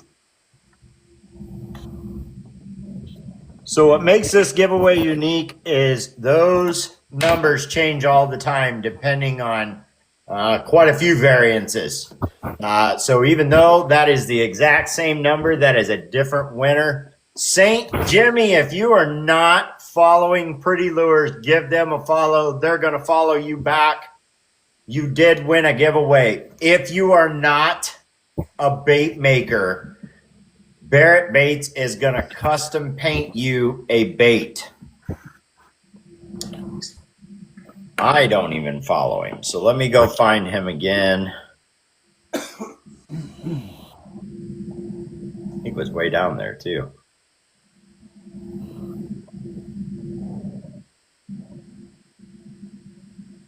Think Jimmy right there. I'm going to send you a follow, buddy. And we're going to go from there. That is it for the random number giveaways. I appreciate you coming in, Bubba, and giving us a hand. And I am going to, right? I'm going to drop you back down. And I believe we're ready for JM. JM is doing something special tonight, and I spoke with Cody beforehand. Cody was completely okay with it. So we're going to bring JM up here, and if you got in on the chat waffle, then you're going to be part of this wheel. So let me Oh, he's right there. Got him. Let's bring JM up. How you doing? What's up, guys? So it was successful. Everybody got in there. All the spots got filled. Successful in 20 minutes. 25 minutes to be exact. Well, So, to be fair, we filled both up said pretty- it's not going to take long. Yeah, it filled up pretty quick. You know, I want to thank you, Cody, too, for letting me do this on the podcast. Which up there, buddy? You know, obviously Uncle Corey, but that's what the winner will take home right there. I want to leave it out there so everyone's seen it. The way I did it, and I explained it in the beginning, the order everyone's messages came in, that's the spot number you got. So He just uses us mods. Bubba's down there talking trash. Sage is putting them in check, though. Is she? Good. Yeah. She's All good right, for so that, too. we're doing last man standing on the wheel. Let me set this up so we can see it here. Put him in the big box. All right. We'll move him over for just this little bit. Good to go. Let me see. Can we see it? Yes, we can. All right. So here's the list down here, guys, of everyone that came in. Okay. All right. That's the order everyone came in. Message me. You got Holly, Spider Monkey, Christopher, Northwaters, Sims, Stroud's Customs, Slow Burn, Bass Junkie. You got Mr. Barrett, and you got Mold Man. So they went into the wheel. I'm going to refresh this just in case so no one thinks no funny business. Right. And we're going to do last man standing. I love this game. Last man up there takes it home. Last person up there, I can't say man because we got Holly up here as well. You got last man or woman. Yes. So you guys ready? Ready to go. All right. Let's start spinning her. First one out. So the way this is going to go, if it lands on your name, you're out. Yep. Sorry, Barrett. Oh, Barrett's gone. All right. Next spin. Slowburn said, watch me be the first out. Oh, sorry, Northwaters. Northwaters is out. You still got quite a few in there. Oh, yeah. Yep. Christopher said that was close. Oh, Sims. Sims gets the axe. All right. Ouch. Yeah. Here we go. We're getting down there, guys. Oh, Mold Man's out. Mold Man is out. Now, as this wheel goes along, your spots get bigger, so you do have a greater chance of being tossed out. Yep. Yeah, it still could come to you, still come to your household, Northwaters. Oh, Chris. Oh, Christopher is out. All right. We got, what, 5 people left in there? We're getting down there, folks. This is what I love about this game. Yeah, it's a little adrenaline. Oh, Slow Burn's out. Slow burn. Yeah, it's getting your blood pumping, you know. Do I press it? Oh, there we go.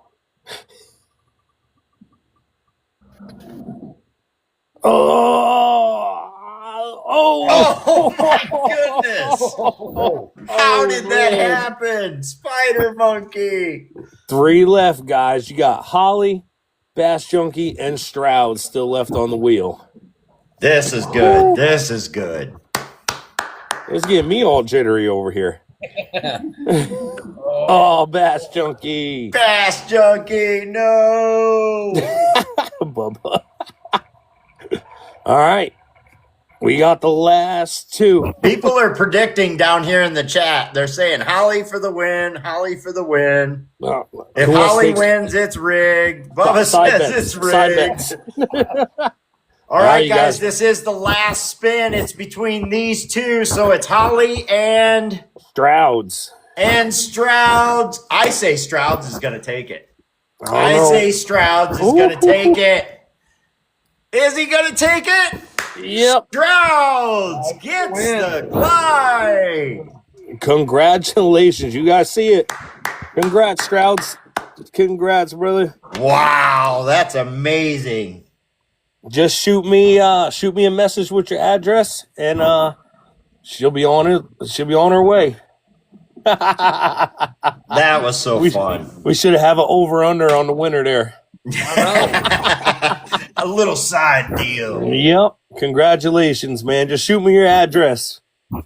But thank you everyone for entering. And I mean, if this is something that people want to do, I mean, I'm pretty sure there's going to be other makers that may want to do something, but yeah, everyone's amazing. So we can always get something going. Yep. I tell you guys, I put out a post about it, and I want you to know that anybody is allowed to get up here and do a giveaway. I just ask that you message me before the podcast. It can be the day of, just before it starts. I don't like to bring people straight up out of the chat. I felt like that was going to get a little hard to do, a little out of control. So send me a message. You want to do a giveaway and get a shout out here on the podcast? Shoot me a message before the podcast, and you too can get up in here.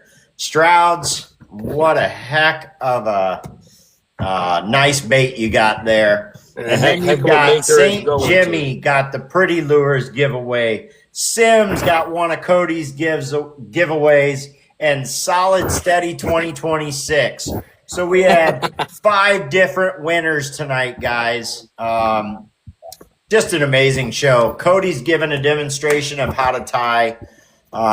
Him and his whole family get into this. I'm going to move you down to the smaller box there, buddy. And go ahead. Put Cody up. We'll leave that glide up there if you want to hang out. I'm good. Cody and his whole family get into this, and I'm sure it'll be more as the years go by. And they do all kinds of stuff. I don't even know if there really is much of a limitation to what they can't do from what he's been saying. So feel free to send him a message, send his father a message, send his mom, his son, send them all messages. And any of them can help you get with the person whose forte that is. So if you get with Cody and you're wanting, hats and shirts and stuff like that, he can get you hooked up with that. And I am so glad I had you on. I got to learn so much more about you, and that's what this show is about. It's about learning more about the bait maker himself, what it takes to do what we do, and getting that information out to other people. Anybody in the chat who is thinking about trying anything to do with bait making, you are in the correct community. Reach out to one of these guys. Tying is what I would consider to be Cody's specialty, right? So if you want to get into tying, get a hold of Cody. If you want to get into painting, get a hold of me, get a hold of JM, Bubba, TRS, Holly. Northwaters does some tying. There are so many people out here. Plastics, Bubba's Custom Lures, Chippers Baits, Carolina Striker. There's so many people out here that do so many different things, and some do multiple different things. So don't be afraid to reach out. I've actually recently gotten my niece into doing something with all of us, and she's in here just about every podcast, and that is Sage Piece. She does stickers, towels. She's getting into shirts and hats and things like that. But I think her specialty is starting to quickly become the fishing towels and the stickers for now. So if you're interested in any of that type stuff, make sure you reach out to somebody. If you're looking to get into bait making, reach out to anybody. And they can direct you to who might be the best to help you with what you're wanting to do. So you guys got anything else for me? I think we kind of covered everything. If you want to do more questions, I mean, I'm good. Anybody got any more questions? He's here. He's ready. What is this TCB I've heard about, sir? No. Trash can bait. What's the whole trash can baits about? So I'd say about a year or two ago, the thing on here was I throw it right in the trash. So I tell everybody my baits ain't good enough for nothing, so I'm just going to throw them in the trash. So I started playing around with My new name is the Trash Can Bait Company. We're all Cody's Great. killing it with the baits, though. Besides the jigs as well, he's killing it. Yeah. Great show, Slowburn says. I appreciate it, brother. Make sure you share it out with everybody you know. We always love to have more and more people in here. And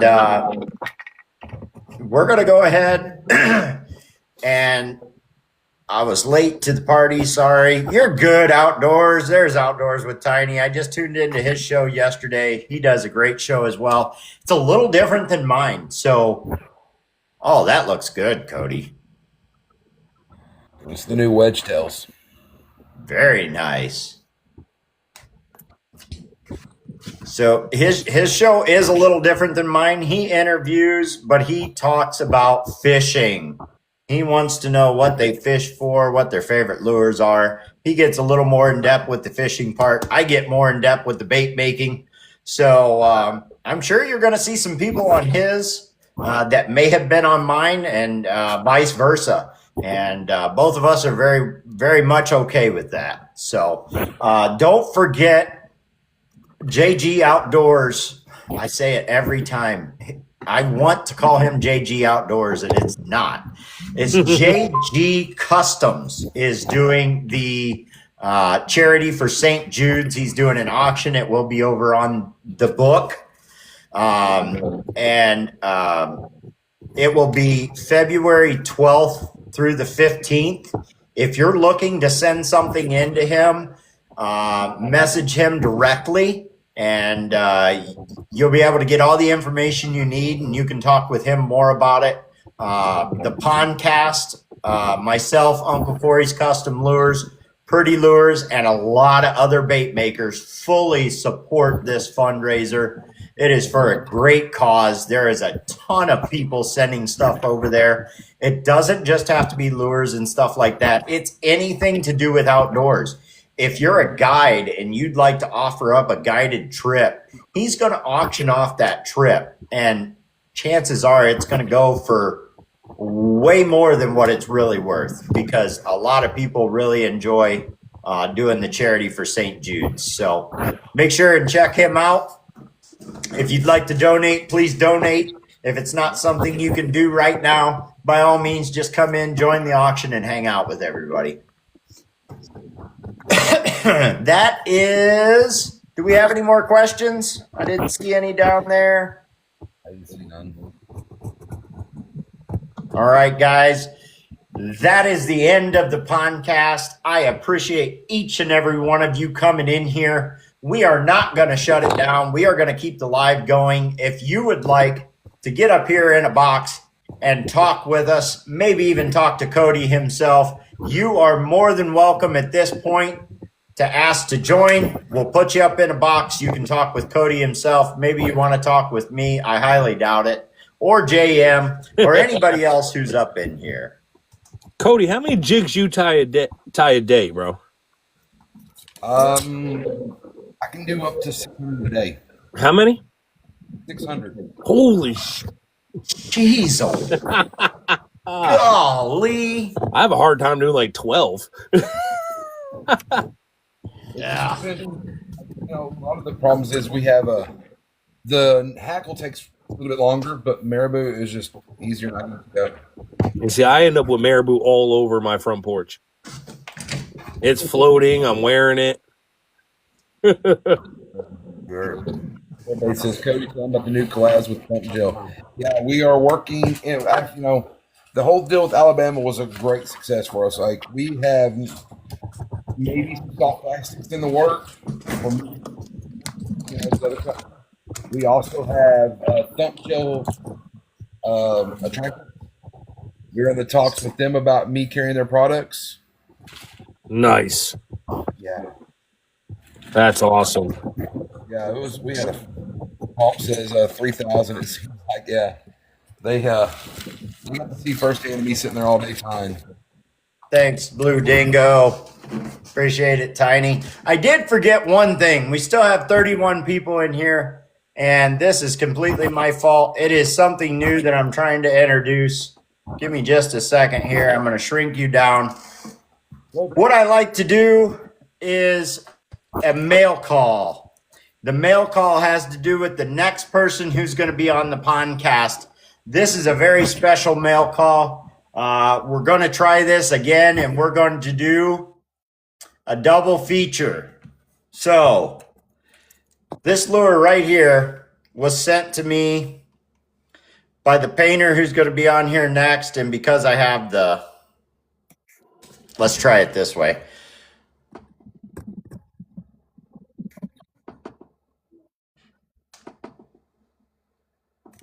I got to shut down the green screen. That's what it is. Give me just a second here. No effects. Turn it around. Boy, I'm a mess today. We've got a wee shad right here and what I like to call the burst. Ooh, I know who painted that. If you guys don't know who painted this, this is a special lure to me because I seen it and I wanted it so bad, but at the time it just wasn't in the cards for me and the bid went up quite high, quite quick. And Bear himself actually purchased this lure and he said, you know what? Send that to Uncle Corey. The person who painted this lure is Holly Wahlberg. She will be one of the guests on the next podcast. The other person we're going to bring up right along with her, if you haven't guessed yet, you should have, and that is going to be Northwater. He tied some of these up for me right here. These are called current cutters. I will pull one out of here. He does a great job on his tying, and he did it in some of my favorite colors. And this is a current cutter from Northwater's Tackle. So it is going to be Holly and Northwaters. We know them as one and the same. And I do believe they're going to go under the name Northwaters Tackle Company. So that is going to be our next guest on the podcast. Don't forget to tune in next Tuesday, same time, same place, 7 Eastern, when we're going to have Holly and Northwaters as Northwaters Tackle Company. Thank you for reminding me about the mail call. Yeah, I'm ready for that. Uncle Corey, I'm gonna jump off to say goodnight to the little man, and I'll be back on here in a couple minutes, brother. All right, buddy.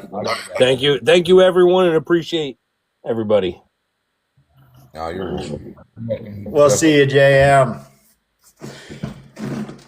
All right, like I said, everybody's allowed to come up here in the box. If you have a question for him, go ahead. I appreciate you reminding me about that Northwaters. It is something new that I am trying and I need to keep up with. And that is the mail call. The mail call is going to tell you who is next on the podcast, which means I have a lot more work to do because I am having quite a few people that I do not have their baits. And we'll have that, but we're still going to shout them out. And yeah, this truly was a special bait to me. I like this one. This one actually goes up on the wall. You guys can see it right back here. I have some netting back here that I'm hanging all these lures on. I have some of them that I fish and some of them that I keep. This is one that I keep. We just hang them right here on the net.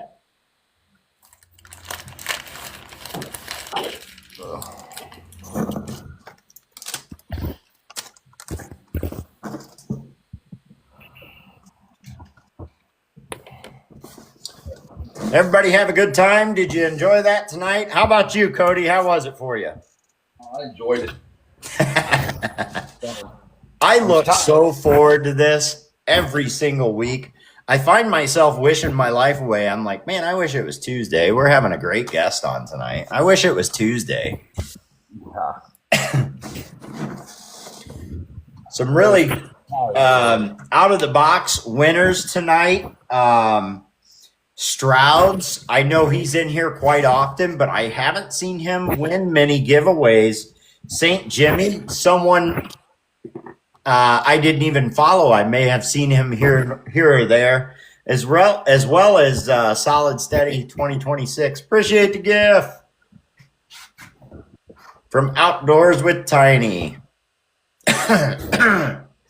No, I really hope you enjoyed yourself tonight. It was a treat having you on and learning a little bit more about tying.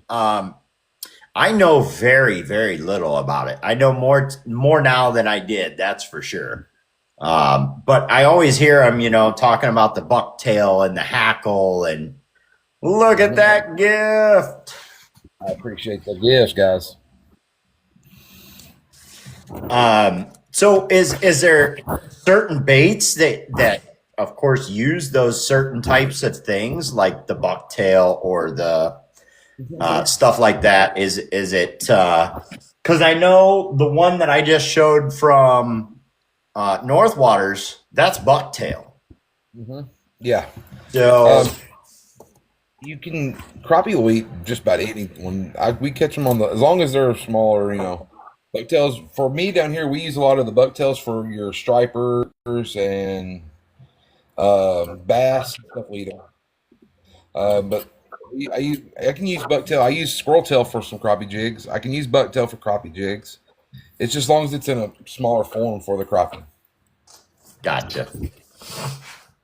Whereas I'm a bass fisherman, I want that bigger profile. So I definitely can. What's that?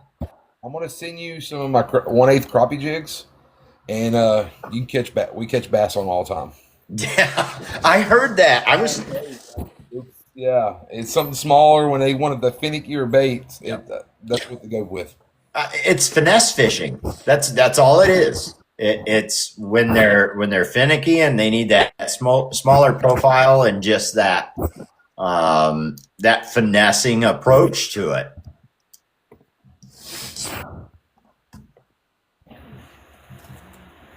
I'm gonna send you some of those. We can go try out on Erie. I know Paul has them. Some of these up there that uses.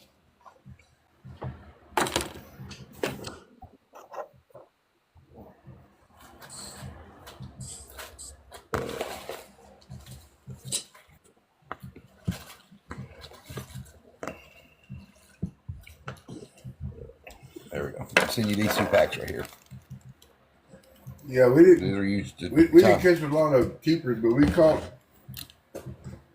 about 40 crappie Saturday, I think it was. Hello. What's up, Holly? Not much. I was just walking out of work when the wheel started going. I'm like, okay, I can't Uber quite yet. I have to pay attention to this.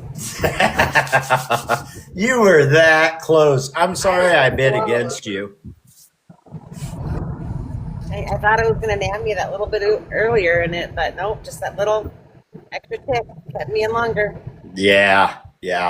I seen. I had already talked with JM about how we were going to do that, and then I tuned into Tiny Talk with Tiny, and he was doing the same thing. He was doing a elimination wheel, and it's really a great way to do it. And a lot of people are starting to really like the way we do the giveaway with the number at the top. And it's easier for me when we have 50 to 60 people in here.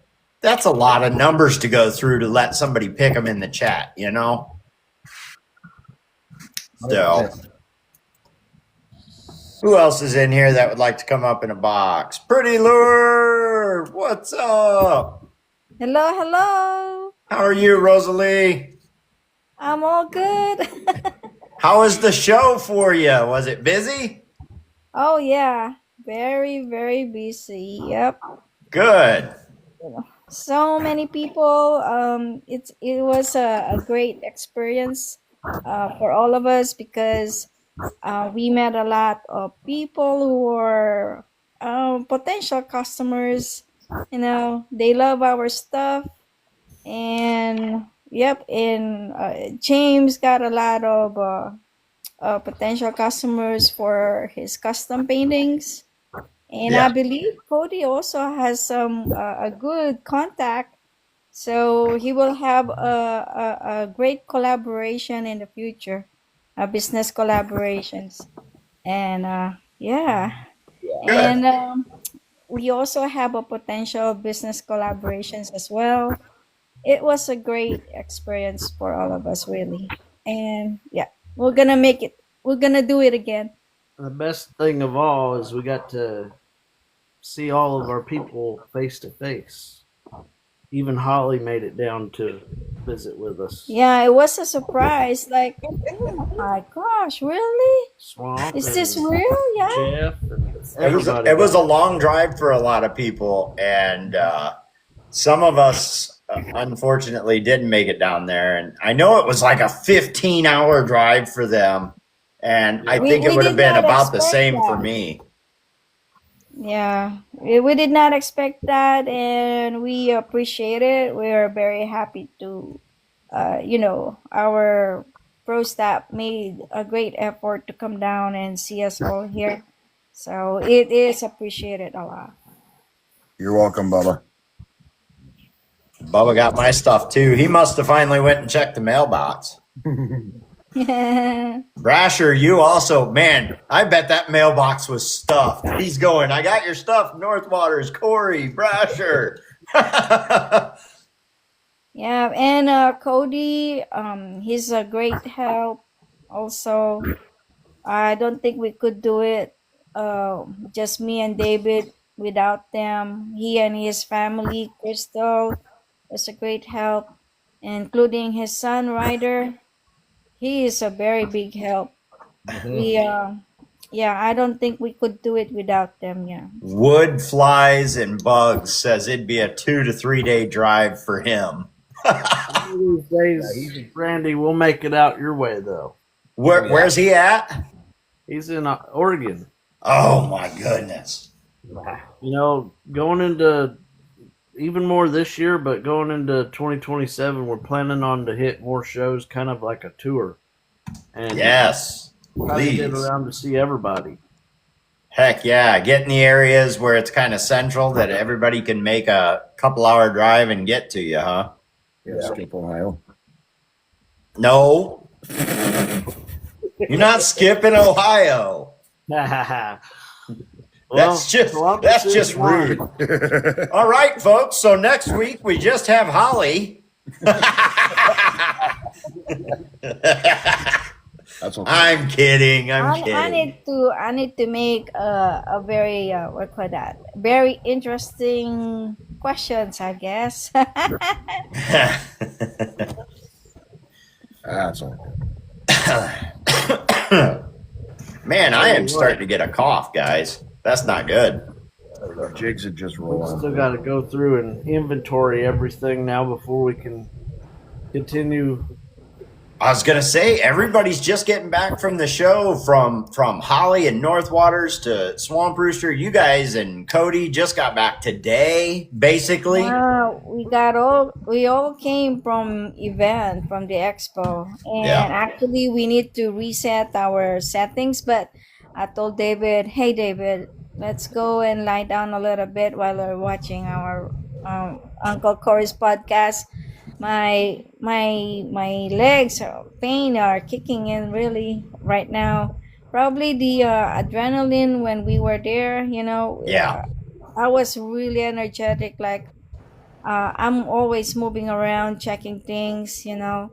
But now that I'm out of it, I'm here at home. The pain is started to kick in already. So Well, maybe you guys need to take a day off to just relax. Maybe send out those shipments, because I know you guys are getting shipments every day, but Yeah. take a day and relax. I know that was a lot of work for you. It was a lot of work for everybody who came down and helped you out, and all the pro staff and everybody. I am unfortunately sorry I couldn't make it down there. That's just a little more of a drive. If I ever come down to that show, and I might try for the next time you guys are there, because I know there was quite a few people there that I would like to meet. Good question for you, Barrett. and I missed out on it. So, what's that? A question from Walleye Guy for Barrett and Rosalie. Yes, we are. We're going to start with the 60 mil and probably get an assortment of different sizes, but that is in the works. Yep. Don't be afraid to ask them questions, guys. If you got something you need an answer to, like I said, they're more than willing to help you out. And make sure you go over to the Two Pretty Lures itself, and you can talk to them there as well and ask questions. We got a little bit behind on answering questions while we were doing the show, but I'm trying to get back and answer everybody in our chat. But man, it's been 90-0, it feels like. I bet. I think it's like Rosalie said, you guys getting down there and getting set up and all the adrenaline throughout what was it, a 3-day event or just 2? 3 days, but you got set up but really it was like a hard 2 to 3 weeks up to this point.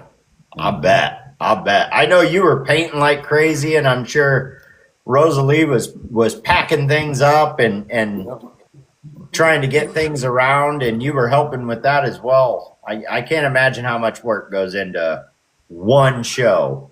We did learn a lot from it, and hopefully the next one won't be as painful for us. But Do you think it was one of those shows? It was a learning experience for you. So do you think maybe next time you could consolidate what you're bringing with you and maybe do more order sheets? Or do you think it was a great idea to bring everything that you brought with you this time, and that's not going to change? I would say it's probably not going to change, and we've already reserved it for next year for a bigger booth. And going forward, I know we're going to need bigger booths. Yeah, because you guys were all kind of crammed into one booth, right? Yep. Yeah, I was. Actually, those are 2 booths already, but it's not the size is still not enough, so we have to triple it. You guys better be careful. You might get to take up half of an aisle next year if everybody plans on coming down there. How would that be? Once you start down this aisle, it starts with Pretty Lures, then Swamp Rooster and Jigs on Wheels and Cody and Holly and North Waters, and it just keeps going. That's what we need to do. We got to catch all those potential customers as they're coming through. Now, Swamp Rooster was down there, but did you bring anything to the show, Swamp Rooster, or did you just go hang out? I was just in the way.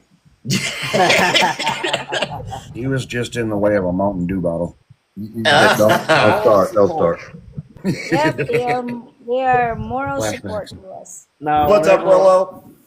I want to say we were probably at each other's throat, and then I got word that Holly and Jeff were about 2 hours away, and I was like, "Are you kidding me?" It was a surprise, and I feel like it gave all of us another boost. Good. Oh, listen, I sat and watched the whole decision-making process from them painting to them leaving. Took about 7 minutes to make a decision. I was actually kind of fearful that next time I ask Northwater, hey, you want to go on an adventure? He might give me a little more side eye next time. He might, huh? I was I know you guys had a pouring rough route jigs. home, but man, like I said, it really put some smiles on everybody's face. Oh, that's good. Yeah. Smiles on our faces too. I didn't realize so many people were going to make it down there. I thought it was definitely Pretty Lures. I knew was going. I knew Cody was going with you, and I believe I knew Calvary was going with you. But I had no idea that North Waters was going to make the drive, and Swamp Rooster and Bass Cat, and there was so many people. I can't remember all the names. I'm sorry if I missed you, but there was a lot of people down there. Yep. It was a blast. It was a blast. What was that, Holly? Yesterday. Jigs on Wheels was there. Yeah. Yep. Well, not yesterday. I'm still in Monday. It's a 12-hour drive from there, so I'm still in Monday. So Sunday, Bama Mike showed up. We got to meet him. Really? Yeah. Then we got to Jay's Custom Tackle. He came through. I've known him for 4 years now, and we got to meet face to face finally. So it was all meet some people from down that way. How is it collectively? And this is a question for everybody that's up here in a box and maybe in the chat that was down there. How much different is it going from the screen to meeting these people in person? Was it better, or did some people look a little different than what you thought in person? One of you asked Jigs that question. Yes, Jigs, that question. It could be a little difference in what because most of the time you're putting a face to the name or the voice, Yeah. But seriously, a lot of it was like me and Cody have known Calvary for a long time, and it was just like walking up like you've known them your whole life. It ain't like no big deal. Yeah. It's kind of hard. Was also there. Hi, Nash. It's kind of, hey, how are you? It's kind of hard to put a voice to the face whenever the face is just staring at you. It doesn't say nothing.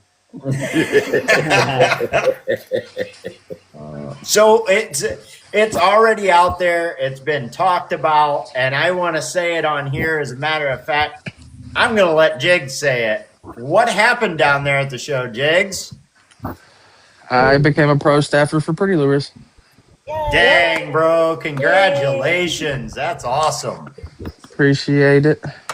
I got to, I actually got to Bama see Mike, what's up, buddy? the video. So. No, that video was something serious. Jigs went from the lowest of lows to the highest of highs. I didn't know they was filming me at first. Yeah. Oh, by the way, Bama Mike went there and visited us. Yeah. Yeah. Yeah, Bama Mike sat there and talked to us for a little while. That's awesome. A lot of guys that was that Jay? Jay, yeah. Jay and Uncle Tom's Lures, Bama Mike. Uncle Tom was there. Skeeter Lures says, congratulations, Jigs. Appreciate it, Skeeter. There's still 2 boxes available. If you guys want to get up in here and talk, you're more than welcome. I try to invite people and get everybody up in here. I guess from my side of the go from pouring, unplugging the melter to packing a bag and on the road in well under 15 minutes. Getting down there, you have an impression of, yeah, you've seen a couple people's faces and how they look on camera and things of that nature. But once we got, I feel for myself, we got there and David brought out a gift for us and whatnot, I feel you don't always get, the camera does weird things for people. Like camera can make someone look smaller, make someone look bigger. Their voice might sound one way on camera. I'll be honest, Basscat's voice in person is not as deep as it is on here, but it is still very deep. Yeah. And Holly is way taller in person than she looks on camera. Just saying, you can fight me, Holly. I don't care what you say. Jigs, I led that up for you. You're welcome. And I'm shorter. Yeah. I'm the shortest. Dave said it, not me, but yeah. Bama Mike says, shortest great to meet among them all. everyone that he bought lures from. Yeah. Great to meet everyone you bought lures from. I got you. Yep. Yeah. It was cool to get to meet everybody and see everybody there. I mean, because you buy lures from these people for years and stuff, and you really never think you get a chance to meet everybody. Right. It was cool. I think the best part about it for me, like the ultimate all around takeaway from it, is everybody that we met is the same person they are on here. Yeah. Yeah. Not true. Swamp, it's true. I was going to say everybody but Swamp, but Go ahead, Jigs. no, I was just saying, yeah, everybody's the same on here except for Swamp. Swamp's nicer in person. He's more I don't PG buy on here than he is in person. Let's just it. say I that. don't buy it. I thought Swamp was fat, but he wasn't. No. I think that I was deserves like seven. imagining him. He must be big guy, like But then I saw him. He's not that big. He's all right. Holy cow. Why He's That is was tall as he shit great. though. small? He's a large, silly. He's tall He's for sure. taller than you, though. How I tall know are he's you, taller than Swamp? me. That ain't saying much. Round 6. Around 6. Yeah. Mm, And he likes I am I'd not a say tall guy. I'd say I am 6'5" at least. 5'8", 5'9" on a good day. same height as Same. Holly then. My wife, however, she says 5'11". I say 6 foot, but Oh, Gabe says he sold all of his lures. Awesome. you Gabe. sold them all Sweet. tonight. Awesome. Yeah, buddy. Congrats, Gabe. Congratulations, Gabe. Where's the clappy Oh. sound? I don't Now you have it up. gotta, Gabe, it means now you gotta pay for more because I still haven't gotten one yet. Yep. Guys, I'm gonna hop down and eat real quick. I'm hungry, and I'll be right back. All right, buddy. All right, Cody. Yeah. Yeah, Mr. John Ward has his own booth over there. Oh, he was down there too, huh? Yeah. Yeah. Down both. He had his It own little. was so nice meeting him and his wife. I bet. Man, now, I am kind of disappointed I didn't come down there. It sounds like there was a lot of great people and a lot of people that I hang out We with. tried to get you to come down, but no, it's too far. It's Dude, too if far. I go that far, I'm flying and renting a car. I'm not spending my whole day driving. Well, Well- Holly and Jeff proved it wasn't too I far. was finna say Holly and Jeff proved that it was not far at all. I said it was too far to drive. I I didn't can say say it was too far. I can say from all y'all, it was not that far for me to drive. You were like 45 minutes away. Calm down. 45 minutes, Yeah, really? Yeah, I didn't live that far from Coleman, but it was, like I said, it was great to see Rosalie and Barrett and all these guys that you see on TikTok, because it was also cool to see all the new stuff that they had too. Yeah. There, and also seeing Calvary too, because I've been talking to him. I told him last year I was going to try to come to this, and I really wanted to come Saturday, but I had a kid that had a birthday celebration we had to go do, so it kind of ruined my Saturday. But I was at least glad to get out there Sunday and see everybody. That's awesome. That's awesome. It was. Yeah, it's definitely a drive for us. It's not too far to get there, but it's definitely too far of a drive for me. I ain't sitting in a car that long. Not only that, I think my biggest thing with the drive is if I drive 15 hours to get there, I got to drive 15 hours to get home. That's true. Well, we only got a whopping 5 miles to a gallon, so we got a lot of getting out and taking legs time. Oh my They're not god! lying. They're not lying on that part. They're supposed to be in my town at 6. They didn't get here till like 9:30. So That is not good. That is I not was good. watching that gas gauge go down. It's gargling. I think we talked about this earlier. It's time for a diesel. Yep. Something that'll, fill up good with a big tank and get better mileage than that. Especially with adding more inventory, more blanks, more everything. I think it was. Off plastics and other stuff like that. We're gonna need a lot more room. I think it was all them jigs that Cody tied while he was sitting there. Good God! He's like a freaking machine. I think you did what, 300 On Saturday. yeah, day? 300 just Saturday. Yeah. Well, it's a good thing he did do it, because he wound up selling a couple of tires. I think he sold one while I was there, doing all that time and stuff. So I mean, he was a good salesman. So was Miss Rosalie. She had people stopping there every 5 minutes looking at something. Miss Ward is down in the chat. She said, Miss John Ward. and I had a great time. Yeah, it was fun. Mama Penny.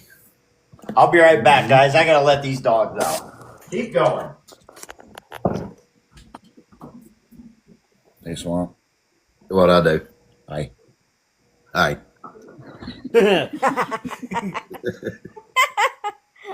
Yeah, we're used to hearing the voice, but seeing the pliers. Now we got a whole new vision of swamp. Yeah, Hi, I'm, well, Becky. I I'm guarantee he surprised the didn't just pliers stare didn't at come y'all. with him. What was that, Holly? I'm surprised the pliers didn't come with him. Yeah, that's right. I was afraid Bass Cat was going to steal them. Yeah, Who, Basket? Who's yeah, that? that's cat. He might have The one stolen them if you kept them dressed up. Yeah, I was going to dress them up and bring them to him, but I was like, nah, I'll never get them back. Yeah, I got this one cleared up. It was great. Oh, yes, yes, Oh, yes. you Okay, sent I it remember. without anything else. That's awesome. Yep. I just went for it. That's awesome. I I like that. think it looks sweet. oh yeah. Show 17. off. No. What happened? Now we gotta pack that mirrored still up for Uncle Corey and get it on its way. I need to talk to you about all that. I think Uncle Corey wants a Gaston too. No. No. And He there's a can't large afford one of one. those. Oh, That's a no. Come Cody. on. Okay, No. Don't David. do it. Yeah, David will text that. Okay, not a Gaston. He wants a tuna. Okay, there you go. No. No. I need different paints and definitely some blanks, but yeah. Maybe we can. One of our customers said, "How much is the Gaston that they're buying? It's like they're buying it for $200, and they keep on coming back. Because we were selling the Gaston for 100. Looks like it's too low price. So, and he said, "Oh my gosh, my son was buying this for $200." I have to let him know, and then he came back and bought some of the blanks. So yeah, Now, was he talking already painted up? That's how much he was buying them for? yes, $200. And you guys had him there from, is his name Scott? Yeah, And he had them already pre-painted in his designs. yes. Did a couple people pick up on those? I don't know. Did we sell any of those? No, not really. What he did, he bought the the blanks instead. We had Oh, one guy okay. come by multiple times to get stuff, and his first blank that he's ever bought was a Gaston. And then he Gaston come back for blanks, some more yeah. stuff, and we're thinking, man, you better practice a little first. But And then he came back to buy the Wishad. I don't want to mess up the Gaston lure. So Yeah. I need to practice on the Wishad first before I go to Gaston. I'd have to say, if I was doing some of my first couple weeks of painting, it would not be on a Gaston. But some people are risk takers. yeah, I mean, might as well. Hey, how about that waffle down in the chat? I cannot believe it was down to Holly and Stroud pulled it away. Thank you. Yeah. I kind of went against Holly. I apologize again. I was everybody was saying Holly. I'm like, I got to go for the underdog. Good night. I had to go for the underdog. I like the elimination wheel. That's kind of a fun, suspenseful way to do it. Yep. Yeah. Go big or go home, S&J says. I don't think so. Nope. You know what though? S&J is that type. I would fully believe if those were out, S&J was painting his first lure, he truly would grab up on a Gaston and just go for it. He's just that type. I haven't tried yet. No? No. Welcome, everybody. Their allowance allows for it. Blank's already paid for. You paint it and sell it. There you go. See if she. You just got permission. You just got permission. Uh-huh. You know, it's not the painting of it, right? You can put whatever colors on there, but if you go to clear coat that thing and you mess it up, it's just not going to work right. True. That'd be what I was afraid of. We We're still waiting on yours? He got one that was missing the line tie. Uh-oh. Oh, I remember you saying that. Yeah. You found, yeah. Boo-booed. It does happen. We're all human. What's up, Redneck? Thanks, Bubba Mike.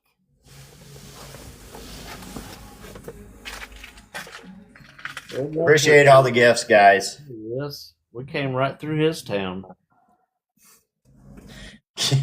You guys are in Texas, correct? Yeah. So it was, what'd you say? It was like a 12-hour drive for you guys to get over there? Well, it was supposed to be, but then stopping about every hour.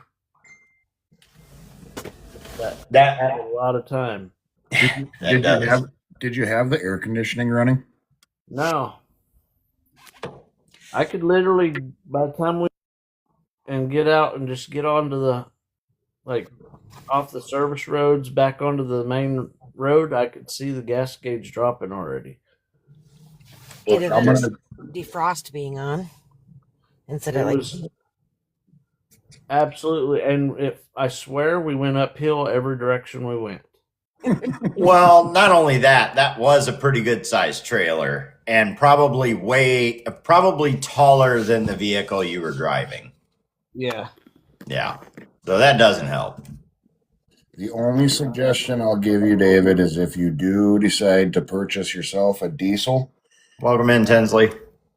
Do not get the Chevy with the 3.0 Duramax in it because they don't have the nuts to pull a trailer like that. Your mileage will tank. Yeah, I just don't want to. They circled the problem with the one we were pulling it with. That's true. Whoa, hold on.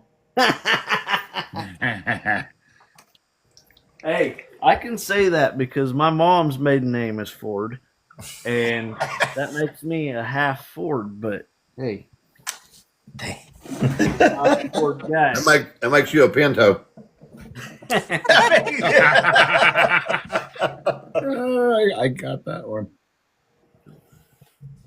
That's funny. Bass Cat says mine gets 17 miles a gallon pulling a 20-foot Bass Cat. Yeah, see, a lot of them, like a diesel, you'll get almost the same mileage pulling as you do not pulling. Yeah. Well, I think the biggest thing for you was the weight and the fact that the trailer's so much taller, that all that wind resistance, you know? Yeah, so I guess I need a lifted diesel, right? No. I need a lifted four-wheel drive diesel. I mean, yes. Do you got a ladder for that lifted diesel for Rosalie? She did it. I just got to get some of them steps. That You better build in a ladder or else. David needs one too.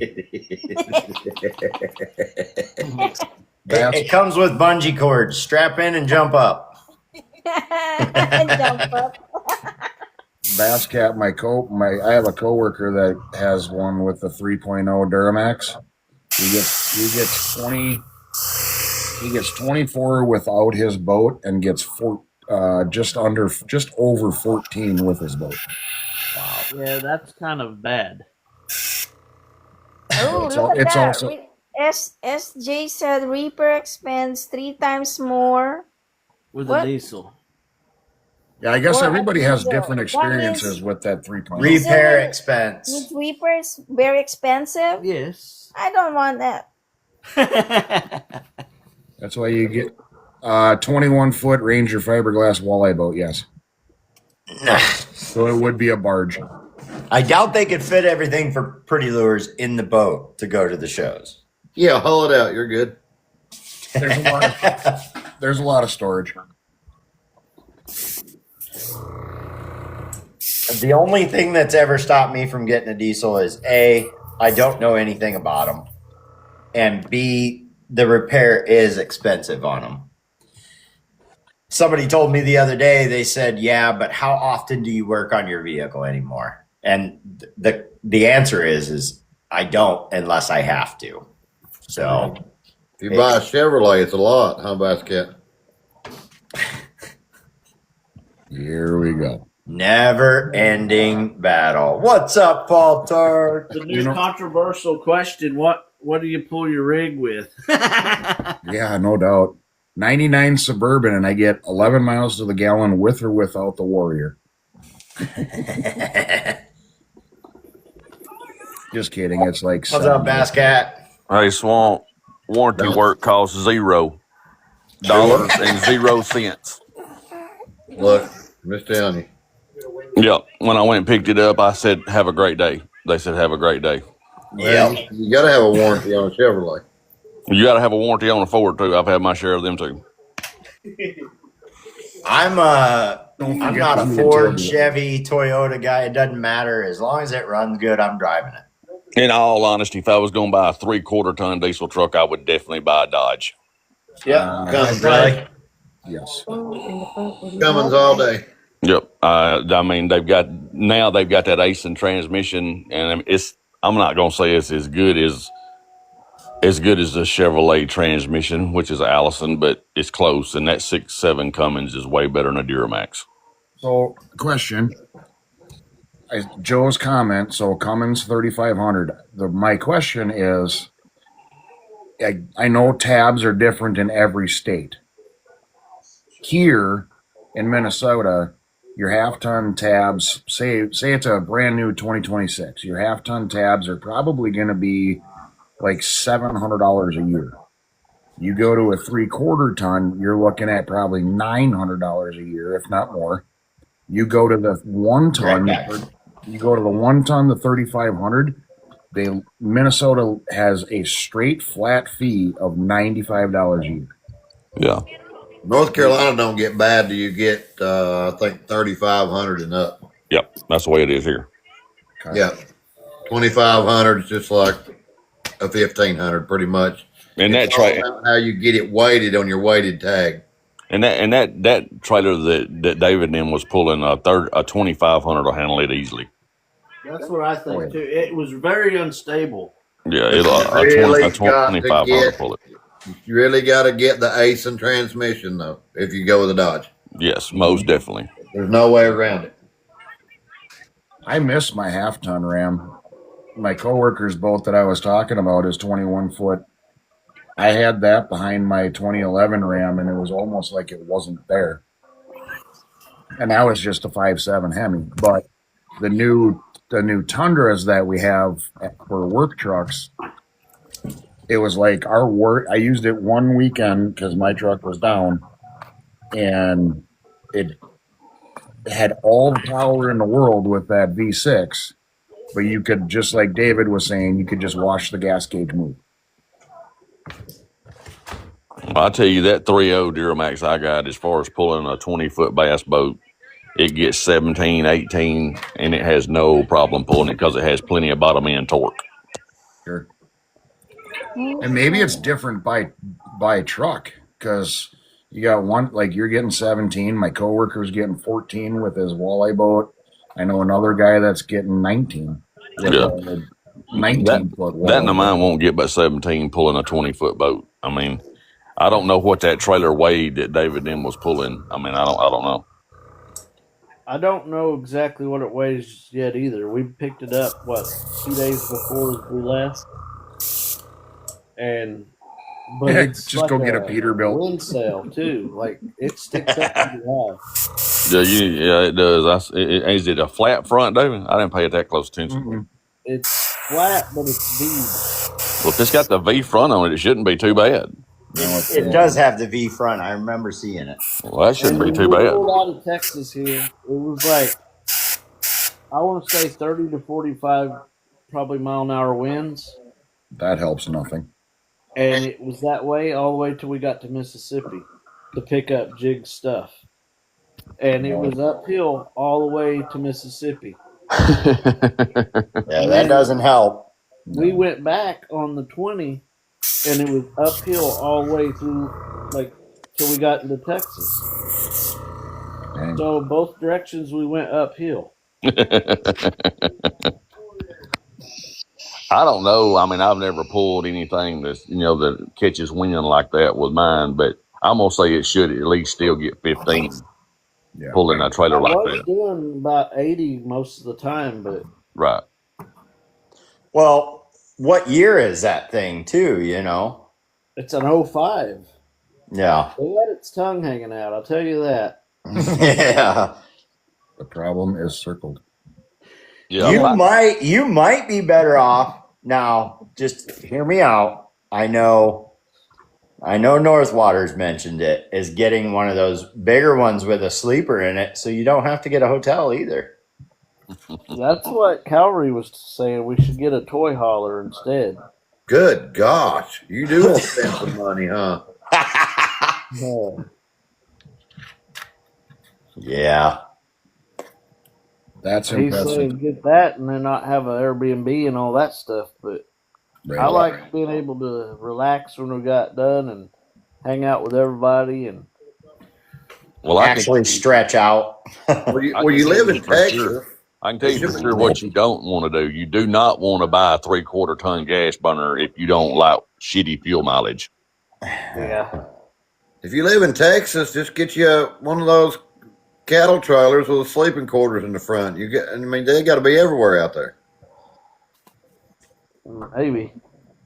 I know S&J said go big, get a Peterbilt, but I built Peterbilts for 12 years. I'm kind of scared of them. Bunch of zip ties and they're a good truck, but Just get a diesel and delete it right away. Jose.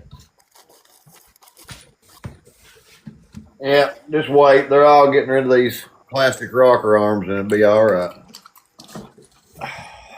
And then do the def delete. Yep.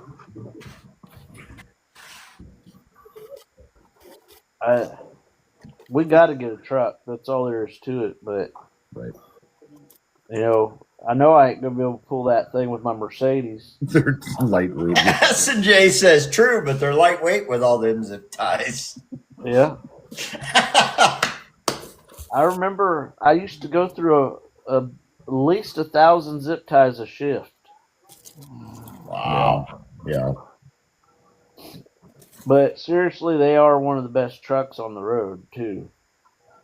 It's just I have a hard time. I really like quality, and it's gonna be that way across the board. Honestly, you think about Chevy and Ford and all of them; they're building for quantity now. Yeah. Right. None of them, even though they're the best out there, they're still not as good as they could be. True. Zip ties just on the wiring harness. Every 6 inches. Every 6 inches. Yep. And 2 if it crosses each other. I mean, there's so many things can be better. And what's up, Justin? There's really no perfect answer to this solution for sure. RPC Customs. Either really think about like the Chevys with the LS in it. The transmission is the weak link. I went through 4 trannies on my truck. The motor never had anything done to it. S&J said, paint the thing pink, slam it down, 10-inch straight pipe. Boom! Let them know you're coming. Pretty lures down the side. The other option would be like a Sprinter van with the diesel in it. We looked at Sprinter vans before we got the trailer because it was down to the point where, like, what are we going to do? We got all this stuff to take.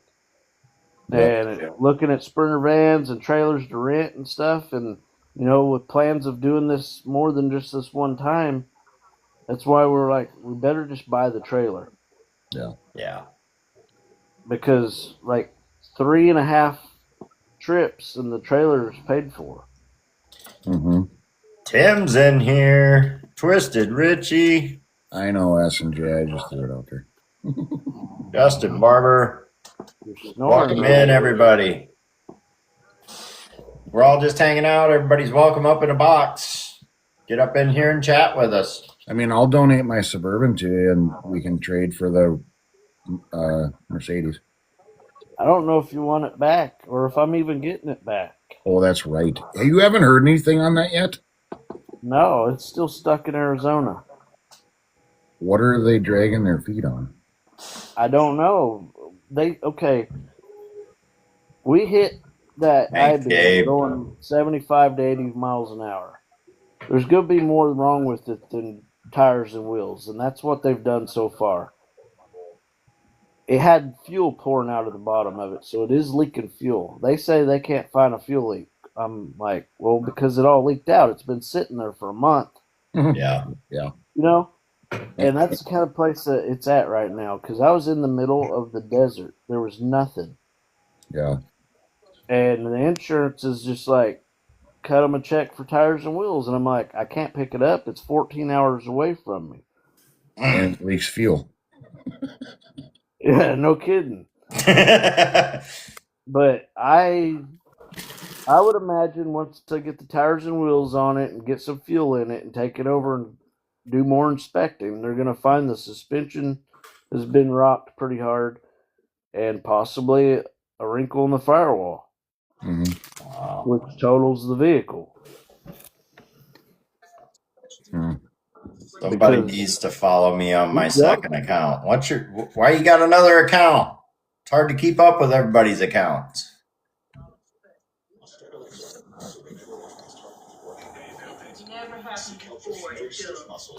I have one account, and that's the account I use. The only thing missing that day was the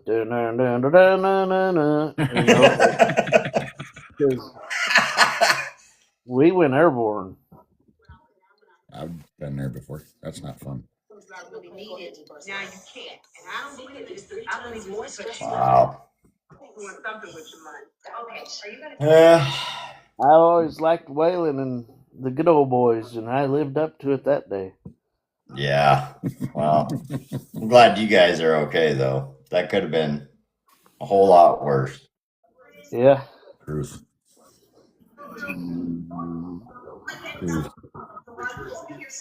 Rosalie's at least tired. She's over here snoring already.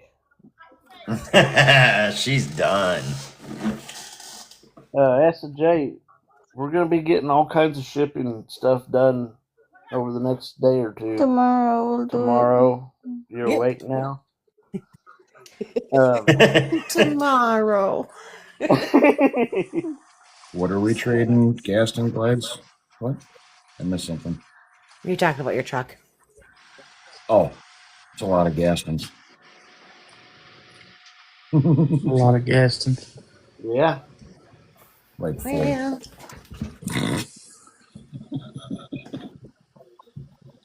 No, I'm just kidding. Swamp, that bait looks a little cross-eyed. Just 2, right? Yeah, two small ones. Right after you, Jigs. 2 small ones. It is cross-eyed. Told you. What'd you do? What I do?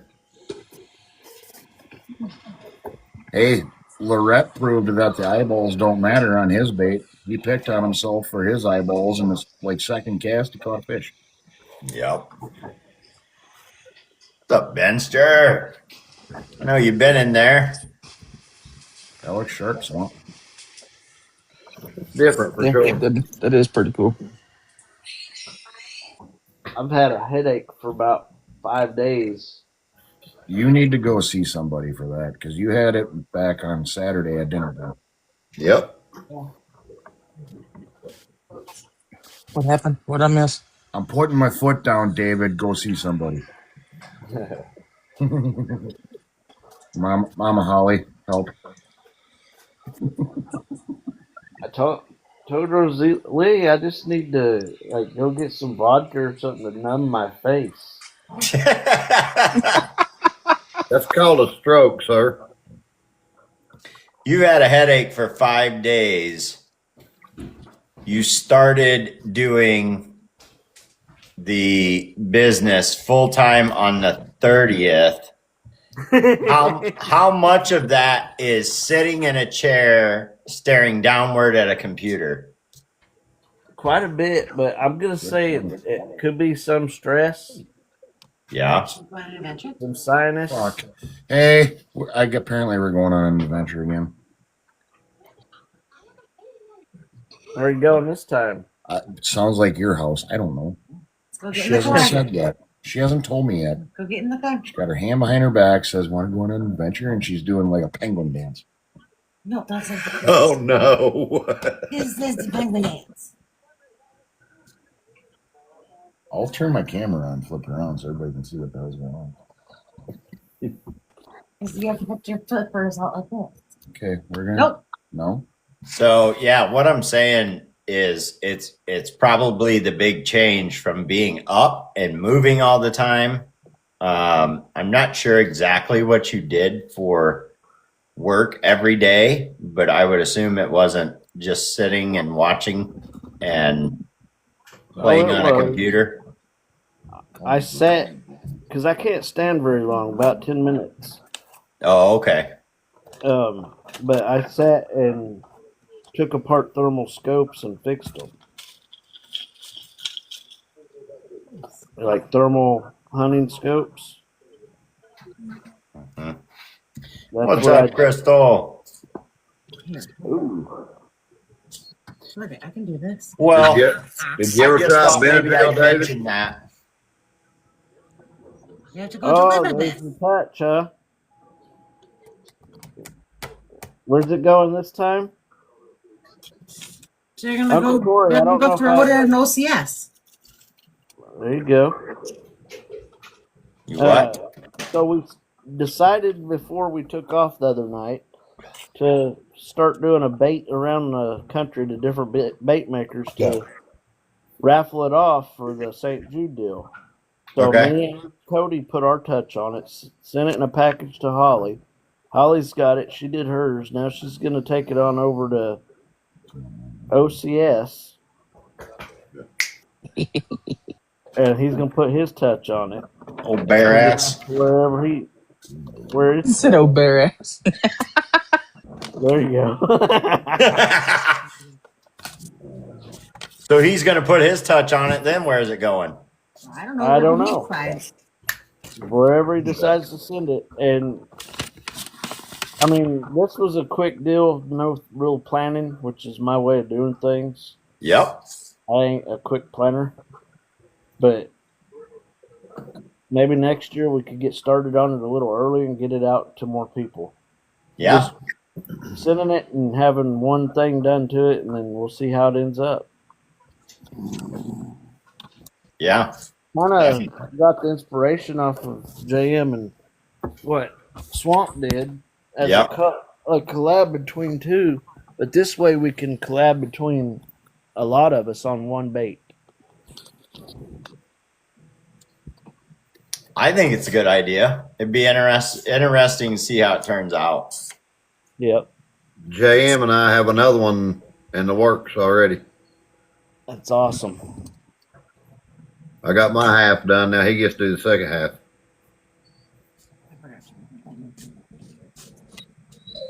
I think I'm doing one with Brasher. I'm doing a Joe. I thought he was down here somewhere. What's up, Red Flag? To hit your mailbox hopefully soon. There will be a lot of stuff. I know we shut or put on the thing that stuff will be going out on the 20th or 21st when we get back.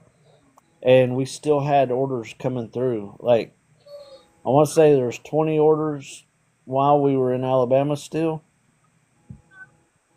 So all that'll probably be going out tomorrow for everybody that had made orders.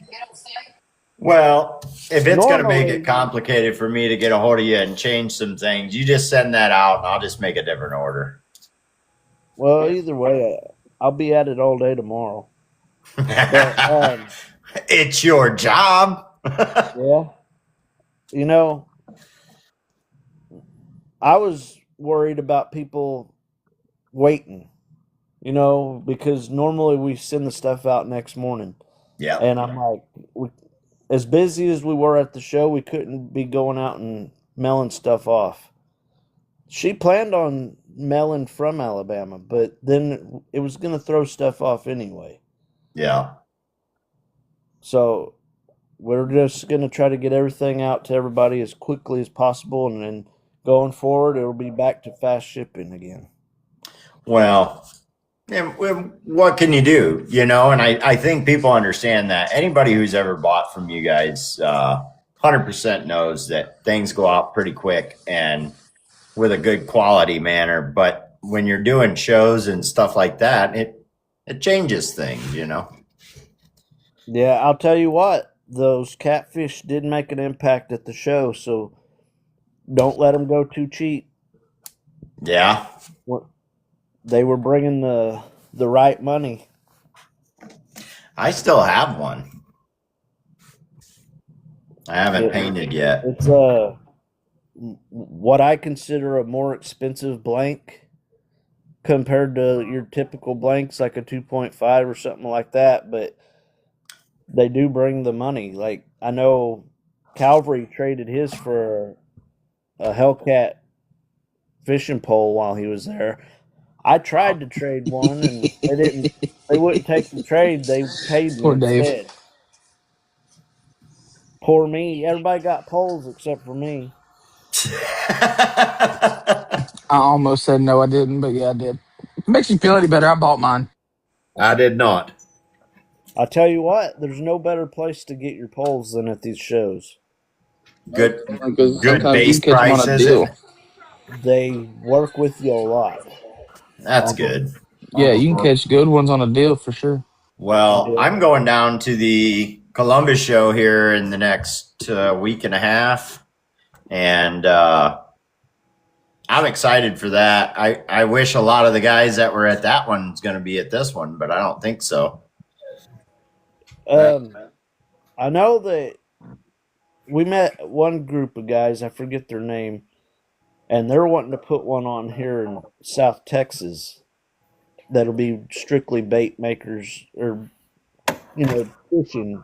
A lot of these shows, they say, oh, we're the biggest this or that. And there may be bigger shows out there, but they're an outdoor show. This was strictly a fishing show. Correct. So this was Alabama's biggest fishing only show.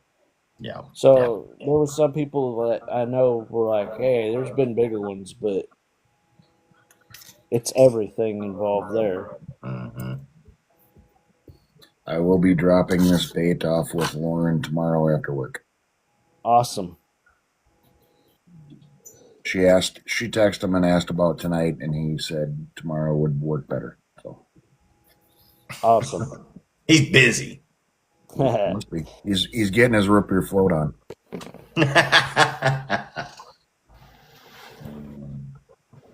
That's possible. I don't know. What's Bass Cat into? Just sitting there listening? That's it. That's it. He's doing what Bass Cat does. He's sitting there waiting for his next big batch of baits to grab, huh? Hey, Bass Cat, just saying, I got a guy that's got some good spinner baits. I mean, what? Yeah, Sims does make some nice ones. Hey. Oh. Are you watch it next time? He might run over your toes. Are you a spinnerbait guy, Bass Cat? Do what? Are you a spinnerbait guy? Yes. Okay. That's why you never come over to our booth much. That makes sense. Oh, he's a spinner, all right. I'm a chatterbait, buzzbait, you would know, but Swamp. Only you would Hey, know. Uncle Yes, Corey. I would. I Have happen I to got see a some deal buzz for bait. you, sir? I got some buzz baits tied up right now. Yep. And they're only going to get better. Yeah. It's going to be a little bit. And they're only going to get better, Jigs. Yeah, for real. They look good. Appreciate it. I woke up late today after last night's drive. I catch every one of them kind of dozing off, and I had to keep on driving. Yeah. I'd have Welcome made back, Cody Niece. drive.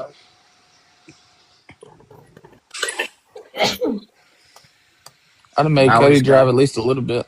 Niece has the tie-in shirt on and come on. I need one of those shirts in black. $59,995. What size? I wear an XL. Look, I even got my Pro Staffer shirt on tonight too. Do you? Yeah, I really forgot I had it on. I ain't even gonna lie. Just threw the shirt on. Oh, the hell, jump Oh, scare. look at that. There you go. He Oh, does damn. too. There I you gotta go. change There you, shirts now. Dadgummit. there you go, Uncle Corey. He does I'm gonna have need a a different face. color. Oh, I like really? those shirts. They're nice. I'm gonna need a different color shirt now. You need to I'll shut have to see what Iwata stuff we got left too. If you guys make your orders and stuff, and you haven't got one of the Iwata keychains and stuff like that, let me know and we can throw them in your boxes. Dang, Holly. Look, Holly's trying that. At least she got hers on too. No, she asked if we could swap shirts because the olive colored one is pretty close to one of her favorite colors. Mine too.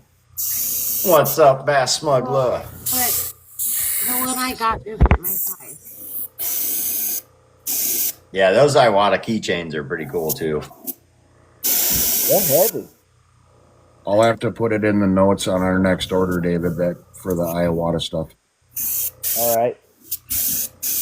which I have a feeling is going to come soon because I think that brown bucktail that I got from you is pretty much gone. Oh, really? The brown? Yep. I don't know if he's still in here. I don't see him. When you don't say who you're talking about, we wouldn't know, Mr. No. Secretive. No, he was in here earlier. He was in here earlier, walleye guy. That brown bucktail is spot on for color he's looking for, so I'm pretty sure that thing's gone. There is nobody more aloof in his conversation than North Waters. I don't know what you're talking about. Holly, stop it. Holly, stop it. I seen that eyeball. Pretty blunt, from what I can tell. Going peacock fishing. See you, SJ. We'll see you after day. I'll try to get a hold of you and give you that tracking number for that. Thanks for coming in, S&J. Appreciate you, brother. I have no idea what you guys are talking about. No. Yeah. Nope.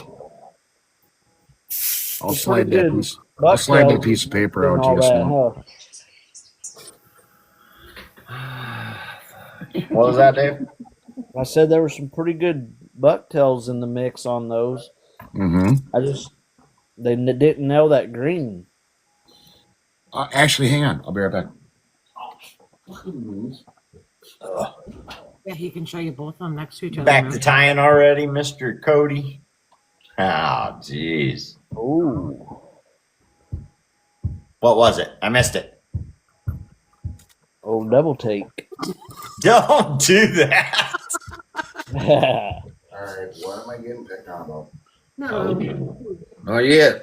Jeff Oh, walked Holly, away I from the think conversation we- downstairs. He comes up here. We're all laughing. He goes, "All right, what am I getting picked on now for?" Oh, you're not. Hey, I tell you what. Somebody the other day said, "Hey, do you got any more of those double takes? It'd look good on a double take." And I was like, "No, I don't have any more." I just looked down in my drawers. I have 2 more double takes down there. I forgot about. Those were good sellers. What drawers are you talking about?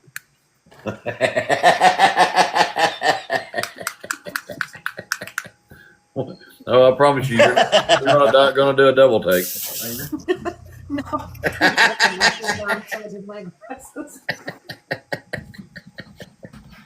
I love you, Corey.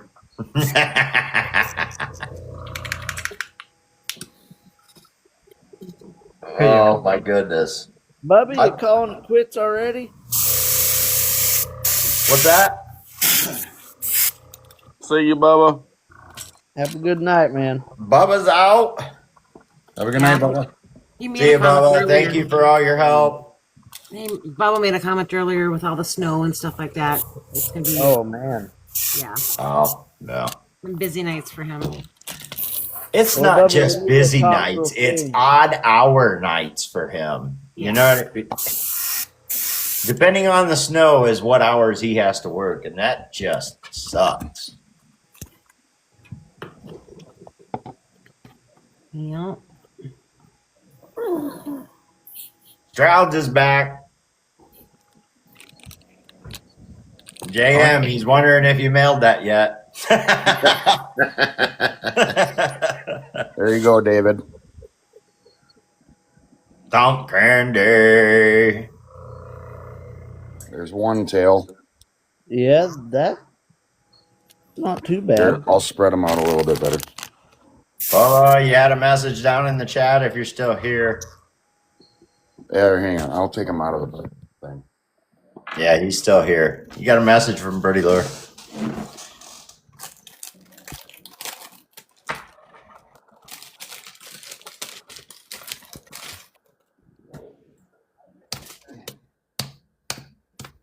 Oh, they smell good too. David's favorite smell. Oh my god. Dear bud. That stuff reeks. Bluegill Slayer, welcome in. Appreciate the share, Alabama fishing. What is going on with this bag? Scissors. Okay, hang on. I think my wife went to bed at like 7:30, guys. Holly, what'd you think of that bubble gum color? Ain't that a cool color for the bucktail? Yep. Hey, Barrett. Yeah. Do you or have you thought about doing craft fur? Because I am looking for a good craft fur. Only premium craft fur that I find that's worth buying now is add H2O and hairline. We can get it from our manufacturer. Because I ain't touched my vice in 2 months, y'all, and everybody keeps barking at me. You need to get touch that vice, so they might breaking down and buy me a bunch of craft fur and start kicking up some more craft fur streamers. Because this spring I'm probably gonna be chunking time. Well, message me and let me know what colors you're wanting, because we already have an order to be placing, and I'll push it out to. I need to call by Thursday though. Olive, black, white, of course. I'm gonna forget. Orange. He said silver. message. I'll forget. The colors are endless with craft fur streamers. I tie a lot of natural patterns on those. What are you trying to show, Northwater? Oh, it's pretty close in color. Yeah, it's not too bad. There was one that has like a. Is that the one you were just on? Has a light and dark mix. Yeah. That dye probably didn't take too good in it. Yeah. There was a couple like that, and we have some marabou. I kept trying to. I didn't know it got. The put ends up. of that one are the closest, aren't they? It's like leprechaun green. It's about the only color you can call that. Yeah. Cody, that turquoise that they put up. Someone grabbed my stuff I've been hoarding and had it out there for sale. Oh yeah. The one that has the swirls in it. There you go, Bass Cat. No goodbye, no one of nothing. them. One of those ones that they had that swirls in it. Crappie. My dad's watching crappie fishing on his phone now. Yeah, we're supposed to get some heavy snow this weekend, Saturday and Sunday, and we're looking at a minimum of 8 inches. So this is gonna be interesting. That's That's pretty barely close. sledding weather. What are you talking about? That one ain't. I'll still try to get some darker stuff for you. Are you looking for like an olive color? No, it's Northwater? Kelly green. Kelly green, and that was just straight up green. See that? So that's like emerald green almost.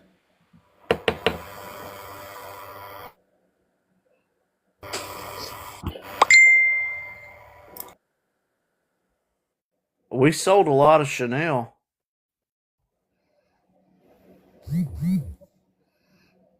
Yeah, I heard you almost sold out. Well, I wouldn't say that. We got still tons of it not unrolled yet. But I bet you we sold a few miles at least. That's a lot. But at Hopefully get 89 cents 12. a yard, it don't add up to a lot of money for the work that you put in. True. But it was good. I know a lot of tires came by that, they've never heard of us or seen the new stuff yet. So, You're at 89 cents a yard? yeah. That ain't bad though. Not for premium Chanel. Because a lot of this, I mean, I've got my hands on some Chanel by other manufacturers. Like when you go to tie, it just unravels and just falls apart. It's not worth having.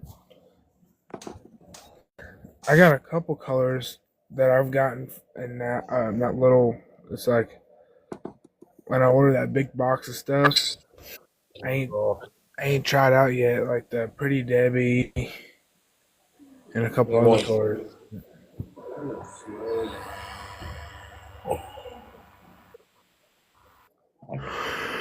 We're gonna try to do one of them is gonna be tie dye. One of them will be Wonder Bread, and I forgot the other one we gotta have made. Am I a bucktail? No, Chanel. Oh, so you did a Warner Bread Chanel? Yeah, you got the. Didn't you say you got some Wonder Bread silicone tails? Yeah, we've got the silicone tabs, and I started making the wedge tails while we were at the show. If you looked into getting, did you end up getting yours from? Did you order yours or you create yours, or you end up getting yours from another? We got the cutter from Woods and Water, but I've also got a idea to making some of our own.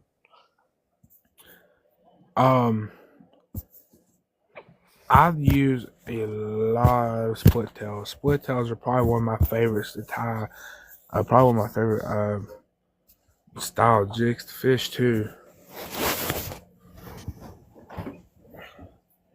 We're gonna be getting all the wedge tails to match our skirt tabs. Now, yeah, I like split tails.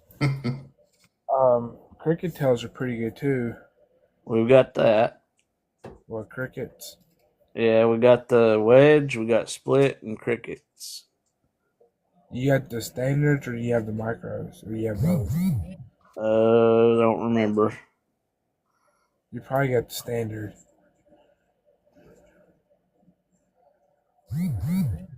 I had Cody tying some of them while we were there. See, they also offer a micro version as well. on the wedges and the no, you can't, they don't have a micro wedge. They just standard wedges. The only way you can really get the a smaller wedge is if you order the split tails, and they come with the wedges because they'll cut the whole sheet.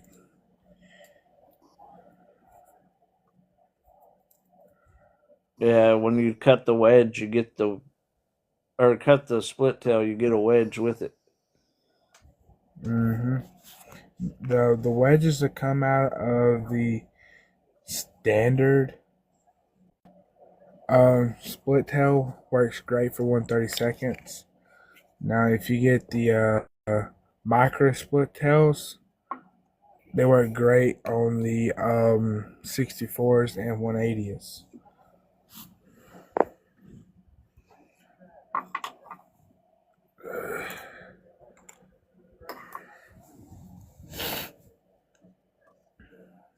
I've never gotten into You that get tiny fishing rigs like that. I caught my the PB bass on a little jig. Yeah. small jigs, man, is where it's at. But I fish a lot of picking jigs, and I will not throw a jig over a 1/4 ounce. I'm more of a 3/16, 1/8 ounce kind of guy when it comes to Holly's throwing shaking her jigs. head. Why? He was sitting there smelling. See?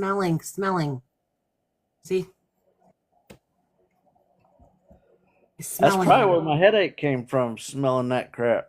Could have been. Yeah. Why the heck is he smelling it? This is Jack. Corey, if you smelt one of those, you'll know why he's got the beard. It takes a man to grow that beard. It takes a man to smell that bucktail. I think that smells fake. Smell soft hen hackle fresh out of the pack. That stuff will knock your socks off. It's pungent. Yeah, but not all bucktail smells that bad. It's a mix between the dye, the rotten bucktail smell, all of it together, I think. Oof.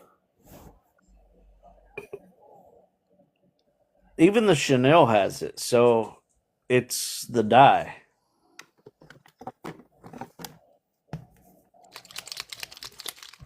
Right before Black Friday, I ordered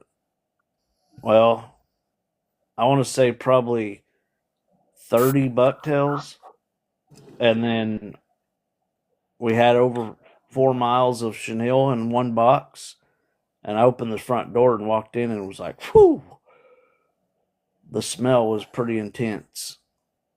I bet. Blaze orange, huh?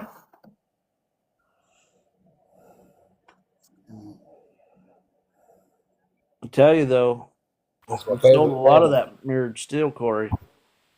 Did you? Yeah.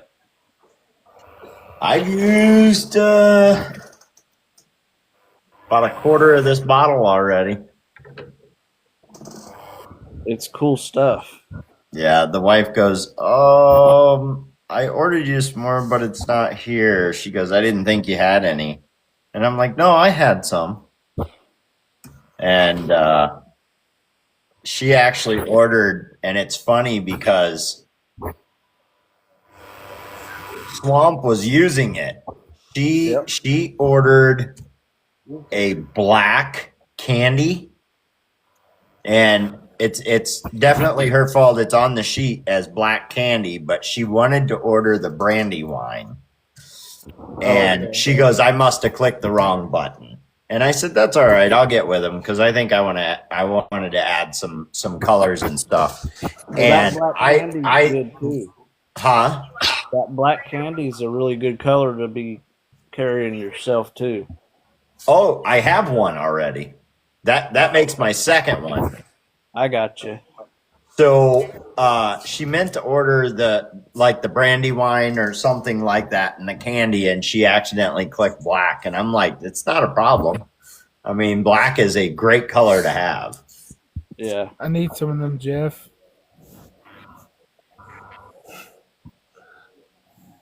But like I said, if it's a hassle to do anything after something, because half that order shipped or all of it, but that part. Yeah. If it's a hassle, I'll just make a different order. Nah, we'll figure it out. And if you need anything else separate, if you put an order in that ain't fulfilled, we just give you a free shipping code on the other one. That way you're not paying shipping twice for this one order. Yeah. Well, that's why I just kind of messaged you the other day, and you were like, no, we haven't done anything yet. So I didn't know which was easier. But yeah. I'll get with you before we fill yours. Okay. That way you get it all. Yeah. Appreciate it. Good night, Joe. Joe. See ya, buddy.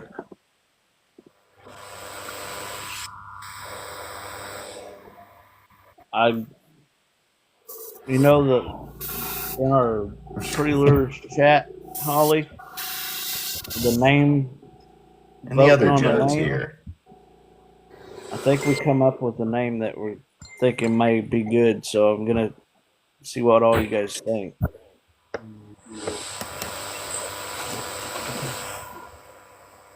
Joe left and Joe arrived. We traded one Joe for another. Well, now Joe's saying good night.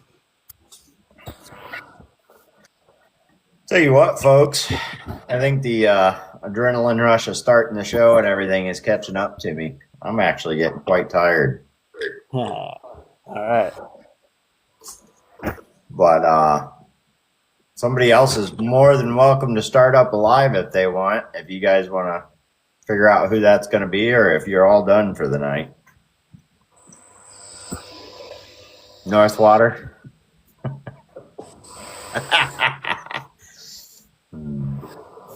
But I appreciate everybody coming in. Once again, Cody, Neace, thank you so much for coming in, being part of the show. And I hope you had as good a time as I did. Did I get one up? So, but you all have a good night. And Cody, as far as the background that I made for this, you're more than welcome, to print that out yourself. If it's not something you can get done yourself, my niece Sage may be able to get it done for you or somebody else. I know a lot of people are starting to have those printed out for themselves. So, Yeah. But let me know if you need help with that, buddy. I sure will. All right. Pretty Lures, thank you. Crazy Jigs, Holly, Northwaters. I will see you all soon. Thank you, everybody in the chat, for sticking around and hanging out. I appreciate each and every one of you. And we will catch you next time. Thank you, Uncle Corey. See ya. All right. See you guys. See ya.